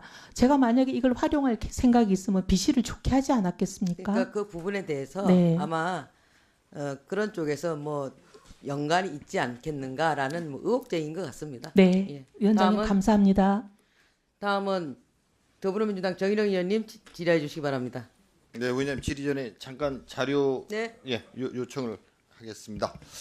그 분양 오전에 시작할 때 제가 분양 신청서 요구를 했는데요. 일단 한 장짜리가 들어왔고 두 번째 그 비망록 주술 종교 정치 선거가 그냥 다 같이 들어가 있는 비망록이 본인이 작성한 게 아니다 그래가지고 그걸 좀 징계빙할 수 있는 제가 구체적으로 사실 파악 자료를 3시까지 제 질의 전까지 요청했는데 아직 안 들어왔습니다. 드렸습니다. 혹시 전달이 안 어쨌든 됐나요? 저한테 전달을 해주시고요. 네, 바로 전달드리겠습니다. 그 아울러서 후보자가 지난 10년간 그 당인 교회가 어떤 교회인지 그리고 주로 그 비망록에 나오는 목사님 얘기가 많이 나오는데 그 목사님과 관련 없이 예. 그 교회 다니시면서 주로 만난 그 목사님들 성함 좀 알려주시면 좋겠습니다. 네. 그리고요, 그 원펜터스 부정 청약 관련해서 좀 파악을 하려고 그러는데요. 우리 후보자 그리고 배우자 당첨자인데 김영세 교수가 최근 10년 동안 연말 정산 신청 서류가 있을 겁니다. 네, 다 그게 냈습니다. 이제 부양 가족들이 다 나오잖아요. 네, 다 냈습니다. 예, 그 자료도 같이 제출해 주시고요. 다시 또 내겠습니다. 예. 그것은 한 6시, 7시까지 네, 좀 주시면 네, 좋겠고 그렇게 하겠습니다. 마지막으로 그 장남 연대 경제과 입학 관련해서 여러 가지 오전에 질의와 답변이 있었는데요. 후보자님의 답변이 우리 국민들이 볼 때 납득이 가지 않습니다. 현재까지는. 그래서 우리 존경하는 위원장님께서 연세대 측에 그 자료도 요청했습니다만 후보자님이 주장하는 그 주장의 근거 자료 왜 문제가 없다고 그러는지 우리 존경하는 최은석 의원님이나 다른 분들이 질의하고 주장하는 것이 타당한 걸로 보여요. 현재로서는. 그러니까 후보자님이 문제가 없다고 하는 거 아닙니까? 그 자료도 마찬가지로 제출을 해 주십시오. 근거 자료. 그냥 말이 아니고 왜 그게 훈장받아도 되는 건지 쉽게 얘기하면은 그 자료를 주십시오. 위원장님, 그죠? 네. 예, 그 자료를 제출해 주시고요. 제 질의를 시작하겠습니다. 하십시오. 그 오전부터 지금까지 쭉 질의 답변 과정을 보면서 저는 아직 우리 국민들이 의혹에 대한 해소가 안 되고 있다고 판단을 합니다. 저는 뭐 여당 의원이고 또 후보자가 우리 대통령께서 지명하셨으니까 가능하면 공직에 임명되시면 좋겠다는 생각을 가지고 있으나 제일 중요한 국민의 눈높이, 국민의 판단 아니겠습니까? 근데 아직까지는 좀 여러 가지가 미흡해요. 그 제가 볼 때는 우리 후보자님은 정말 그 재산도 늘리고 명예도 갖고 출세도 하고 자녀들 좋은 학교 보내기 위해서 소위 속돼서 말로 일반적으로 하는 온갖 것들을 나쁘게 표현 온갖 짓을 다 하신 것 같아요. 그게 무슨 얘기냐면은요. 이런 분이 대한민국의 예산처 장관을 하신다? 그러면 청년들, 많은 선량한 국민들이 어떻게 생각을 할까? 그러니까 그 의혹을 해소를 시키셔야 됩니다. 네, 해소하게 기회를 주십시오. 기회 지금 드리고 있는 거예요. 청문회가 지금 어렵게 열리고 있는 것도. 그래서 제가 가장 핵심적으로 국민들이 제 생각에 궁금해하시는 걸 다시 묻습니다. 결국은 아파트 이 부정 이게 우리 좀 이 부정 청약이 너무나 민감하지 않습니까? 우리 서울에 아파트 집 한 채 갖기도 너무 어려운데 그것도 강남권의 인기 아파트 그거에 시세 차익이 몇십억 한다는 걸 받으셨잖아요. 일단. 근데 그 방법이 문제가 있다는 거 아니에요. 부양 가족 수가 핵심은 그거잖아요. 74.2. 그래서 제가 질의하는 거예요.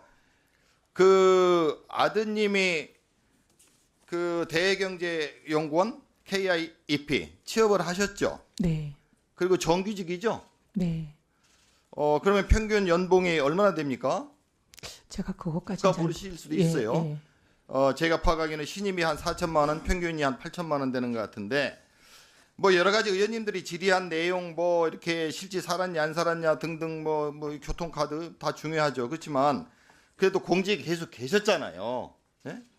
그러면은 제가 궁금하게 생각하는 게 그거예요. 다음 슬라이드 저 보면은 타임라인은 제가 생략하고 우리가 다 이때 그 연말 지나서 연초되면은 국세청에 소득 정산을 합니다. 그죠?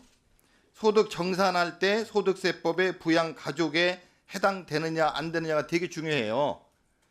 그때 부양 가족에 우리 후보자님의 장남은 해당이 안 됩니다. 해당이 안 돼요. 이 차를 보십시오. 자녀 같은 경우는 만 20세 이하, 만 21세 이상 같은 경우도 말하자면은 소득이 거의 없어야 돼요. 부모님한테 기대 살아야 되거든. 네, 근데 지금 아까 얘기한 대로 정규 직원으로 충분히 먹고 살 수 있는 연봉을 받고 있지 않습니까? 의원님 그거는 혼인신고를 했다 안 했다. 저는 이 자리에서 후보자님이 뭐 며느님 아드님의 가정관계 막 이런 거 언급하는 것도 상당히 저는 불편해요. 아니 뭐 젊은 부부들이 살다 보면 사이가 안 좋을 수도 있고 우리 저 성인 저 나이 먹은 사람들도 그렇지만은 또 좋아지기도 하는 게 부부관계잖아요. 근데 그걸 가지고 청문회장에서 그렇게 됐었기 때문에 분양 신청한 게 문제가 없다. 저는 옹색한 답변이라고 생각을 합니다. 적어도 장관님 정도 장관 후보가 되고 삼선 의원을 하시고 그 시댁도 그렇고 이 집안의 한국 사회에서 리더십 0.1% 정도에 해당하는 그런 분인 가정이잖아요. 집안이잖아요. 그러면 당당하게 의혹에 대해서 자신 있게 국민들한테 설명을 하시고 어떤 면에서 정면 돌파를 하셔야지 아들 며느리 뭐 아픈 거 등등 얘기하시니까 정말 불편한데 재산 등록도 보십시오. 재산 등록 많이 하셨지 않습니까? 국회의원 하시면서도. 여기도 부양 가족에 해당되는 경우는 경제적인 종속 관계예요. 그러니까 경제적인 독립이 된 성인 자녀, 취업한 성인 자녀는 부양 가족에 해당이 안 돼요. 의원님 그게 청약에 있어서 부양가족을 따지는 기준과 세법의 세액공제에서 따지는 게 다릅니다. 후보자님, 그래서 제가 답답하게 생각하는 겁니다. 네. 후보자님은 평생 이 대한민국의 그 시부 시아버님이나 등등 가정이 0.1% 안에 드는 명예도 갖고 재산도 가진 분들이에요. 삼선 의원을 하셨고 장관을 후보자 나와 있지 않습니까? 법에 하나하나 따질 게 아니고 일반 국민들이 어떻게 생각하겠습니까? 일반적으로 생각하는 이 근로 연말 정산 재산 등록에 해당되지 않는 장남을 부양가족에 포함하신 거예요. 그게 잘한 겁니까? 아니 의원님. 아니 잘하신 거예요? 아니, 맞는 거예요? 국민 눈높이에 부족하다는 거는 제가 잘 알고 있습니다. 잘못하셨잖아요. 하지만 이게 저희는 규정과 절차를 다 따랐습니다. 규정과 절차는 후보자님, 네. 저희는 수사기관은 아니에요. 저는. 네. 그러니까 그건 이제 경찰이나 검찰에서 수사를 하면 나오겠죠. 의원님들이 질의하신 교통카드 사용했냐 하나 등등 나오겠지. 네. 제가 여쭙는 것은 질의하는 것은 적어도 이 나라의 그 리더 상당히 위에 계신 분들이고 장관 이런 걸 이렇게 하시는 분들 염두에 두신 분들이라면 일반 국민들이 생각할 때 당연하죠. 재산 등록, 소득 정산 이런 데 부양가족에 해당되지 않는 사람이야. 이건 상식적으로 아는 거예요. 상식적으로도 혼인신고를 했냐 안 했냐가 그건 자체하고 그 정도면 아시는 분들이 이걸 포함해서 당첨을 하셨잖아요. 이건 도덕적으로도 안 맞는 거잖아요. 의원님. 네? 예. 맞아요? 의원님 말씀에 일리가 있다는 거를 제가 압니다. 국민들 보시기에는 그렇게 생각된다는 것도 알고 있고 그런데 의원님 그때 당시만 해도 그 부양가족 청약 공고 난대로 한 겁니다. 아니 그러니까 네. 후보자님 그렇게 얘기하면 그냥 어디 장관 하지 마시고 어른데 다른 데 가서 다른 자리에서 그 얘기하시면 돼요. 네. 그렇지만 이재명 정부의 초대 기획사는 장관 후보자 자리 아닙니까? 그게 잘한 거 아니죠. 네, 법에도 어긋난 거예요. 제가 볼 때는 이 법에 보면 나와요. 여기까지 안 하려고 하는데 주택법 65조에 보면은 거짓이나 그 밖에 부정한 방법으로 하는 경우에는 취소하고 3년 이하 징역 또는 3천만 원 이하의 벌금형이에요. 굉장히 엄합니다. 여기서 후보자님이 계속 법에 내가 어긋난 거 없다, 규정대로 했다, 그걸 주장하시면 국민들이 얼마나 실망하겠습니까? 그러시면 안 되죠. 잘하신 거예요? 의원님 잘했다고 말씀드리는 게 아니고 국민들 눈높이에 부족한 게 있다고 제가 송구하다고 말씀드립니다. 지금 네. 젊은 청년 신혼부부들이 이거 당첨되려고 아이를 한 명 낳냐, 두 명 낳냐, 어려운데 한 명 더 낳아서 3명 낳아가지고라도 내가 가점 올려서 청약 해가지고 그냥 받아야지. 근데 3명 낳기는 너무 어려워. 이런 젊은 청년 신혼부부들이 많아요. 근데 이런 방법으로 부정청해가지고 당첨돼가지고 몇십억 받았다 그러면은 우리 대한민국의 청년 신혼부부들이 어떻게 하겠습니까? 좌절하죠. 실망하죠. 거기에 대해서 잘못됐다, 어떤 처벌이라도 받겠다, 필요하면 이 아파트 내가 포기하겠다, 이 정도는 각오를 가지셔야 이재명 정부의 초대 우리 계획사세 장관의 자격이 저는 있는 걸로 봅니다. 네, 알겠습니다. 네. 그런 용의가 있으신 거예요? 예? 대답을 하세요. 고개 끄덕끄덕 하시면 누가 압니까? 속기록에 남겨야지. 네. 있으신 거예요? 없으신 거예요? 네. 내가 뭐예요? 계속 내일 있다고요. 조승래 의원님 그만하라고 그러네. 이상입니다. 답답해서. 수고하셨습니다. 다음은 더불어민주당 김태년 의원님 질의해 주시기 바랍니다. 후보자님 수고 많으십니다. 네. 여기입니다, 여기. 네네. 네. 제가 국회의원 하면서 참 인사청문회 참 많이 했었는데요. 이번처럼 생각이 많은 인사청문회는 처음이었던 거 아닌가 싶어요. 그리고 제가 지난 정부, 윤석열 정부 때도 청문회 할 때는 후보자들한테 신상과 관련한 질의는 안 했었던 것 같습니다. 대부분 정책 관련해서 질의하고 답변을 받았었는데요. 오늘은 부분적으로 지금 여러 의원님들이 제기하고 있는 의혹 이런 문제들에 대해서 잠깐 짚지 않을 수가 없습니다. 저도 유감스러운데.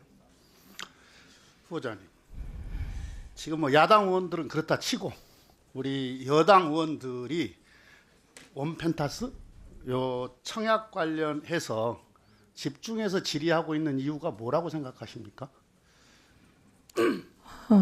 국민 눈높이에 맞지 않다, 그 말씀인 걸로 보입니다. 그런 면도 있고요. 지금 우리 정부가 지금 부동산 시장을 안정시키기 위한 여러 대책들, 여러 정책들을 펼치고 있지 않습니까? 이 부동산 시장을 안정시키기 위해서는 물론 근본적이고 거시적으로는 자산 시장을 부동산 시장에서 생산적 금융 시장으로 옮겨내는 것, 이게 근본적인 대책일 것이고요. 단기적으로는 대출 규제나 세제 정책 이런 수요 억제가 있을 거고, 또 필요한 곳에 필요한 집들을 제공하는 공급 확대 정책이 있을 것이고요. 또 하나가 뭐가 있냐면은 공정한 시장 질서 확립. 그러니까 시장 질서 교란 행위에 대한 엄단, 이것도 있거든요. 호가 올리고 이런 거 있지 않습니까? 근데 만약에 이 후보자의 이 원펜타스 청약이 만약에 부정 청약이었다면 후보자 개인적으로도 심각한 문제이겠지만 정책적으로도 이건 심각한 문제거든요. 정책의 힘은 신뢰에서 나오잖아요. 근데 만약에 이게 장관 후보자께서 이게 부정 청약이었다 이렇게 된다면 이 정책, 우리 정부가 펼치는 정책이 힘을 잃을 거 아닙니까? 그래서 이렇게 집요하게 이 문제에 대해서 확인하고 후보자의 해명을 들으려고 하는 거예요. 후보자는 계속 억울하다고 하시지만 저는 방금 정일영 의원께서 말씀하셨던 내용의 상당 부분 저는 공감하는 편입니다. 오전에 진성준 의원님께서 이런 질의를 했어요. 전입 신고하지 않고 그냥 세종에 있는 직장에 계속 다닌 것, 주민등록법 위반 행위 변명이 안 된다. 그런 사정을 이용해서 주택 청약했다. 원펜타스 이전에도 이렇게 하니까 후보자께서 원펜타스 이전에 저는 한 적이 없다. 이렇게 답변을 하셨어요. 사실입니까? 저는 일반 분양 청약을 한 적이 없습니다. 이건 뭐죠? 소위 줍줍이라고 하는 무순이. DH 퍼스트 아이파크 청약한 네. 거 이건 뭐죠? 이건 물론 네, 그게 뭐 무순이라는 건데요. 낙점되긴 아니. 그거는 이제 네. 무순이라는 건데요. 그러니까 가점이 전혀 가점을 따지지 않는 그냥 청약입니다. 소위 이제 속된 말로 그러니까 뭐 줍줍이라고. 자격 상관없이 그냥 자격 신청- 상관없이 점수 없이 신청할 하는. 수 있다. 네, 아무나 하는 거. 그럼 네. 또 이 질문 하나 해볼게요. 총선 끝나고 정치에 대한 많은 생각이 들었어. 그때 정치를 접을 마음을 가지고 진성준 의원이 그 질의에 24년 이후에 집중적으로 청약했다라는 질문에 정치 접으려고 접을 생각도 있어서 그때 했다 이렇게 말씀을 하셨어요. 방금 말씀드렸던 DH 퍼스트 아이파크 이건 총선 후입니까 전입니까? 전입니다. 그럼 총선 후에 뭐 정치 접을 이거는- 생각으로 집중적으로 했다 이건 이게 일반 분양이 아니라는 의미였습니다. 일반 분양이든 뭐 무슨 네. 분양이든 분양은 분양 아닙니까? 네.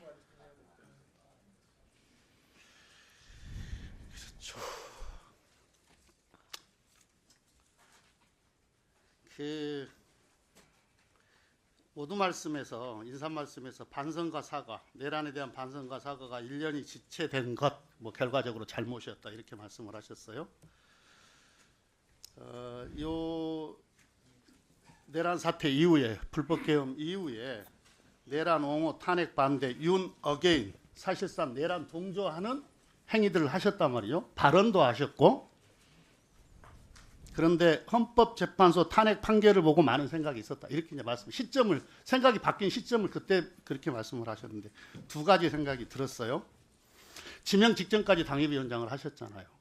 근데 헌법재판소 탄핵 판결을 보고 뭐 많은 생각이 있었다.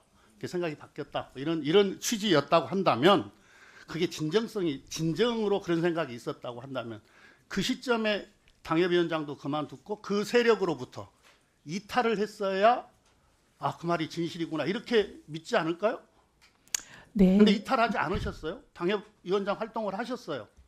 네, 그 말씀에 대해서는 뼈아프게 생각하고요. 그래서 제가 1년 동안 용기를 내지 못한 부분에 또 사과를 드렸습니다. 네, 그다음에 네. 또 하나요. 네. 그러니까 이제 그렇게 뭡니까? 근데 탄핵 판결 이후에는 제가 모든 공개적인 비상계엄 발언을 이후에 안 했습니다. 사실상 내란 옹호 활동을 하셨는데 그 판단이 부족했다. 판단력이 네. 부족했다. 이렇게 말씀을 하셨는데 국무위원이 되실 건데 만약에 청문회를 통과하게 된다면 만약에 그 불법 게임 그날 12월 3일 이 정도의 판단력이 갖고 계신 분이 그 현장에 있었다면 후보자는 어떤 행동을 했을까라는 생각을 한번 해봅니다. 동조, 가담, 혹시 그런 행동을 하지 않았을까? 이런 정도의 판단력이라면 이런 생각 우리 국민들이 하지 않겠어요? 네, 부족했던 점을 인정하는데 의원님 이런 점이 좀 있습니다. 그때 제가 외국에 있었고 한국 사정이 좀 어두웠던 것도 외국에서 있습니다. 갔다 와서 내용 다 알았잖아요. 갔다 그거- 와서 한참 동안을 네, 근데 이제 사실상 내란 동조 활동을 하셨잖아요. 네, 그런데 그때는 양쪽 말이 너무 달라서 솔직히 판단이 어려웠습니다. 근데 제가 내부에 있었다면 훨씬 더 정확한 정보를 가지고 옳은 판단을 했을 거라고 봅니다. 네. 뭐 지역적인 문제예요. 네, 왜냐하면 제가 발언을 끊었습니다. 그때부터. 아니 내란 동조 활동 사실상 내란 동조 활동이 집회에 나가서 한 거고 무슨 회의 때 이야기한 거지 방송에 나가서 이야기한 적 없다 이렇게 답변을 하셨어요. 예, 4월 4일 이후는 방송 안 갔습니다. 아니 그 전에 그 전에 계엄 직후에 계엄 직후에 그 탄핵 심판 요 상간에 아닙니다. 그때는 방송에 한 번 나갔습니다. 방송 나가셨잖아요. 네네네. 거기서는 제가 이제 아직 판단하기 어렵다. 좀 예단하지 말고 여러 가지 지켜보자. 그런 취지의 말을 했습니다. 아까 SNS 관련해서 네. 이제 폐쇄에 대해서 질문을 했는데 네. 정치 그만둘 생각이 있어서 작년 여름 답변을 하신 것 같은데 맞나요? 네, 제가 우리 직원에게 여름쯤에 그거 다 폐쇄하라고 얘기했었습니다. 다 닫으라고. 그거 언제 폐쇄했는지 본인은 알 수 있을 것 같은데 지금 열어보면. 제가 실은 이런 말하면 죄송하지만 제가 아이디도 없고 비번도 없고 주로 이제 직원들이 그러니까 합니다. 그걸 알려고 하면 알아보겠습니다. 뭐냐면은 예. 근데 의원님 이거 다 저는 삭제하신 거예요? 모르겠습니다. 숨김 기능이라는 게 있거든요. 숨김 기능이 있고 폐쇄할 수 있는 건데. 제가 삭제하라고 그랬는데 네. 어떻게 됐는지 예, 알아보겠습니다. 보통 이게 이제 우리도 정치하지만 요 SNS 전체가 아카이브 아닙니까? 우리로 네, 치면. 네. 그런데 의원님, 저는 제가 그게 발언, 여름입니까? 아니면은 지명 후입니까? 저는 아닙니다. 제 기억에는 분명히 당의 전당대회 끝나고 났던 걸로 기억합니다. 그럼 여름입니까? 여름일 겁니다, 아마. 한번 예. 그 본인 건 확인해 볼 수 예, 있는 것 제가- 같아요. 저도 뭐 기술적인 거 잘 모르긴 예. 하겠는데 하는데 근데 이제 그 관리하던 직원이 국민의힘 소속이라 지금은 제가 그 직원에게 뭐라고 말을 할 수가 없습니다. 예. 네. 근데 의원님, 실은 SNS에 제가 올려져 있는 모든 것은 이미 다 언론에 다 나가 있습니다. 언론에 뭐 몇만 건이나 제 발언이 나와 있는데 그 SNS가 있고 없고가 제 발언의 이력을 추적하는데 전혀 별 영향이 없지 않나 생각합니다. 네. 네. 제 기억에는 전당대회 끝나고 나서 우리 직원에게 예, 근데 이제 그 직원이 지금 국민의힘 소속인데 지금 다 저를 향해 총구를 겨누고 있어서 제가 어떻게 뭐 말을 할지 그러면 더 알아보겠습니다. 쉽네, 열어보기가. 그러면 뭐 열어보기가 더 쉽지 않겠습니까? 자, 수고하셨습니다. 다음은 국민의힘 권영세 의원님 질의해 주시기 바랍니다. 예, 권영세 의원입니다.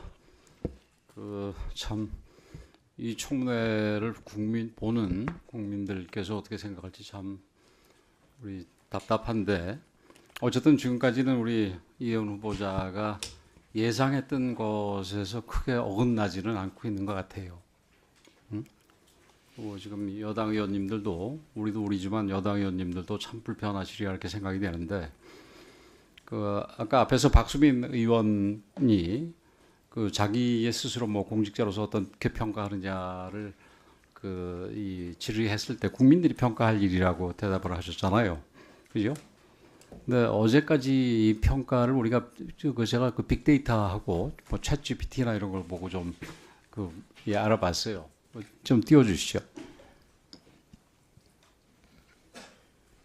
이게 우리 이 후보자와 관련된 내용들입니다. 뭐 자료 안 낸 부분, 갑질 의혹, 보좌관 갑질 생각보다 이 갑질 부분이 훨씬 더 부정적이더라고요. 근데 물론 그 사이에도 뭐 부정청약, 뭐 불법행위, 뭐 이런 얘기들이 있는데 아마 오늘 또 이 청문회까지 다 보시면은 이 부정청약, 원펜타스 건이 더 많아지지 않겠나 이렇게 생각이 됩니다. 그리고 국민들 평가가 결국은 뭐 여론조사 같은 걸로 나올 텐데 뭐 갤럽이라든지 NBS 다 비교적 중립적이고 또 우리 보수 정당 쪽에서는 좀 불편해하는 여론조사들인데 거기도 47대 16 정도로 부정적인 면 이게 뭐 잘못된 인사고 이게 물러나야 한다라는 그런 쪽이 3배입니다. 아마 오늘 청문회를 보면 더 늘어나지 않겠나 이렇게 생각이 되는데 오늘 답변하시는 것 중에서도 참 이 답답한 부분이 아까 뭐 보좌관들이 뭐 얘기한다고 그러니까 보좌진들이 압박을 받고 있다고 그러는데 우리 이 후보자는 본인만 모르실지 모르겠지만 이혜원 의원실에 있었던 사람들이 그 방이 제일 좀 힘들고 이 정신적으로 힘들게 만드는 방이라는 건 뭐 소문이 다 나 있었습니다. 우리 이재명 대통령께서 보좌관 갑질을 어떻게 하냐고 그러는데 그렇게 얘기를 하시면 인사권자가 그렇게 얘기하면 잘못된 거죠. 조금만 알아봤으면은 지금 강선우 의원 장관에서 낙마할 때 사유가 보좌관 갑질인데 이혜훈 의원 같은 경우는 보좌진에 대한 갑질은 훨씬 더하다고 얘기가 바로 파악이 됐을 겁니다. 그런 상황에서 우리 이 대통령께서 좀 전혀 저는 이해할 수 없는 얘기를 하셨다고 보는데 우리 후보자께서 계엄과 탄핵에 대해서 탄핵 결정문을 보고 생각이 좀 바뀌었다 이렇게 얘기를 하셨죠. 그죠? 조금 아까 그렇게 얘기하셨죠. 그리고 당파성 혹은 뭐 진영 정치에 매몰돼서 본질을 놓쳐서 그동안은 못 봤는데 8개월문을 보고 생각이 바뀌었다 얘기를 하셨는데 그 탄핵 이후에도 우리 이해운 후보자는 여러 가지 우리 보수 집회에 열심히 참석을 했어요. 근데 그거는 왜 그런 겁니까? 네, 이제 사실관계에 대해서 양쪽 얘기가 팽팽하게 갈렸기 때문에 사실이 뭔지에 대한 판단이 좀 잘못됐었습니다. 그 사실관계가 팽팽한 거는 그 이후 지금 후보자가 지명이 된 이후에도 계속해서 팽팽하게 얘기들이 나올 겁니다. 그런 부분들에서. 근데요, 헌재의 탄핵 판결문은 저는 시시법의에 있어서 명확한 기준선이 된다고 생각했습니다. 그리고 이 탄핵 이후에 우리 그 활동을 갖다 멈추거나 이런 거가 아니라 또 우리 이제 경선이 시작이 되면서 가장 우리 후보들 중에서도 보수적인 김문수 후보 쪽에서 열심히 일을 했단 말이에요. 그죠? 그래서 정책본부장도 했었어요. 근데 그때는 뭐 좀 이 반신반의하면서 참여를 한 겁니까? 어떻게 된 겁니까? 만약에 진짜로 탄핵 결정문 보고 이게 문제가 있다 그러면은 그 후보들 중에서 가장 그 탄핵과 이 계엄에 대해서 덜 비판적인 김문수 후보보다는 뭐 반대쪽에 가는 게 맞는 거 아니겠어요? 김문수 후보는 저를 정치에 입문시켜준 좀 여러 가지 사연이 있습니다. 그러면은 이제 앞으로도 이런 자신의 어떤 이 이념적인 판단보다도 개인적으로 정치에 입문을 시켜주거나 정치하는 데 도움이 준 사람에 대해서 무조건 글로 이 도움을 주거나 거기 일을 하겠다 이렇게 얘기로 들리는데 맞습니까? 그런 것보다는 그게 맞아요, 근데? 김문수 후보 캠프에 수많은 사람들이 그 임명장을 받았습니다. 우리 여기 계시는 간사님도 그렇고 수많은 사람들이 이름을 올렸습니다. 당연히 수많은 사람들이 있겠죠. 네. 그 지금 최초의 대상자로서 검증 시작한다는 거, 기획예산처 장관 대상자로서 검증 시작한다는 건 누구한테 어떻게 연락받았습니까? 그 인사에 관한 사안은 제가 언제쯤 받았습니까? 언제쯤? 한 달 전쯤인 것 같습니다. 후보자 스스로 좀 해보겠다 이렇게 얘기한 건 아니에요? 제가 그런 얘기를 한다고 들어주시겠습니까?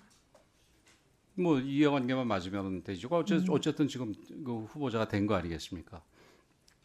그리고 한 가지 그 앞에 나온 것들 중에서 제가 낙선 운동은 들어봐서 낙선 기도는 처음 들어봤어요. 그래서 그 비방문옥이 제가 작성하지 않았다는 증거가 됩니다. 그게 아니고 그 기도 부탁한 거로 나오는 김규용 목사라는 사람이 통일교 목사예요? 저는 통일교하고 일면식도 없습니다. 통일교는 저하고 상관이 김규용 없습니다. 목사라는 분은 어디 저도 그분이 누군지가 너무 궁금합니다. 그래서 제가 그 비방록이 이게 제가 누군가 그 비방록을 제3자가 읽어보니까 한 거라고 생각합니다. 비방록을 읽어보니까 저희 후보자 아들들의 어떤 일정이라든지 특징이라든지 이런 부분들도 다 있는 걸로 봐서는 이거 후보자 본인이 썼을 가능성이 굉장히 높은 것 같아요. 제 생각에는 그 옥모 씨 사건에서 최동욱하고 이재순 변호사한테 선임을 했나요? 이재순 변호사는 모르고요. 아니고 거기 아닙니다. 거기 같이 있는 이 변호사가 이재순 변호사인데 아닙니다. 아니에요? 아닙니다. 그 최동욱 변호사 선임을 했죠, 그죠? 아니요, 그분은 수행하지 않았습니다. 근데 수행은 안 했지만 그쪽의 로펌으로 해서 최동욱이가 했다고 그렇게 돼 있죠. 그죠? 아니요, 최동욱 변호사는 거기 관여하지 않았습니다. 알겠습니다. 그 7천, 5천 뭐 이게 착수금하고 뭐 성공 보수 이런 것 같은데 성공 보수 없었습니다. 부가가치세는 누가 냈어요? 아니요, 그런 걸 낸 적이 없습니다. 그래서 이거는 지금 알겠습니다. 근데 보면 제 일정이나 이런 것에 대해서 잘 알고 있는 우리 사무실의 직원이 본인이 알고 있는 저의 일정 몇 개와 본인의 짐작과 그다음 저희 사무실을 들락거리는 사람들의 얘기를 버무린 것 같습니다. 제가 이 비망록과 관련해서는 이거는 제가 조금 아까 이렇게 쭉 다 봤는데 이게 본인 아니면은 비망록 이걸 쓸 다른 사람이 쓸 수가 없는 내용이에요. 그러니까 거짓이 우리 많습니다. 천하람 의원하고 제가 얘기를 해보니까 이게 파일로 있다 그러더라고요. 그래서 파일이 어떻게 해서 본인한테 왔다 그러던데 이거 포렌식 하면은 파일이 어디서 작성되고 이런 것도 다 알게 될 겁니다. 네. 괜히 우리 위원회에 위증 문제 더 골치 아프게 하지 말고 이거는 비망록 같은 경우 뭐 큰 내용은 없던데 인정을 해버리는 게 어때요? 아닙니다. 제일 제가 동의하기 어려운 부분이 신앙에 관한 부분인데 저는 잘못된 신앙이라고 생각하는 게 다 제가 그런 말을 했다고 기록이 되어 있습니다. 저는 그런 신앙은 잘못됐다고 생각합니다.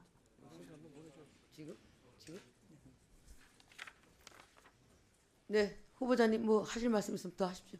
네, 지금 권영세 의원님 말씀하신 비망록 관련해서 전혀 사실일 수가 없는 내용들이 기록돼 있다는 말씀 거듭 드리겠습니다. 네. 자, 원활한 회의 진행을 위해서 잠시 정회하였다가 16시 10분? 네, 16시 10분에 속개하겠습니다. 정회를 선포합니다.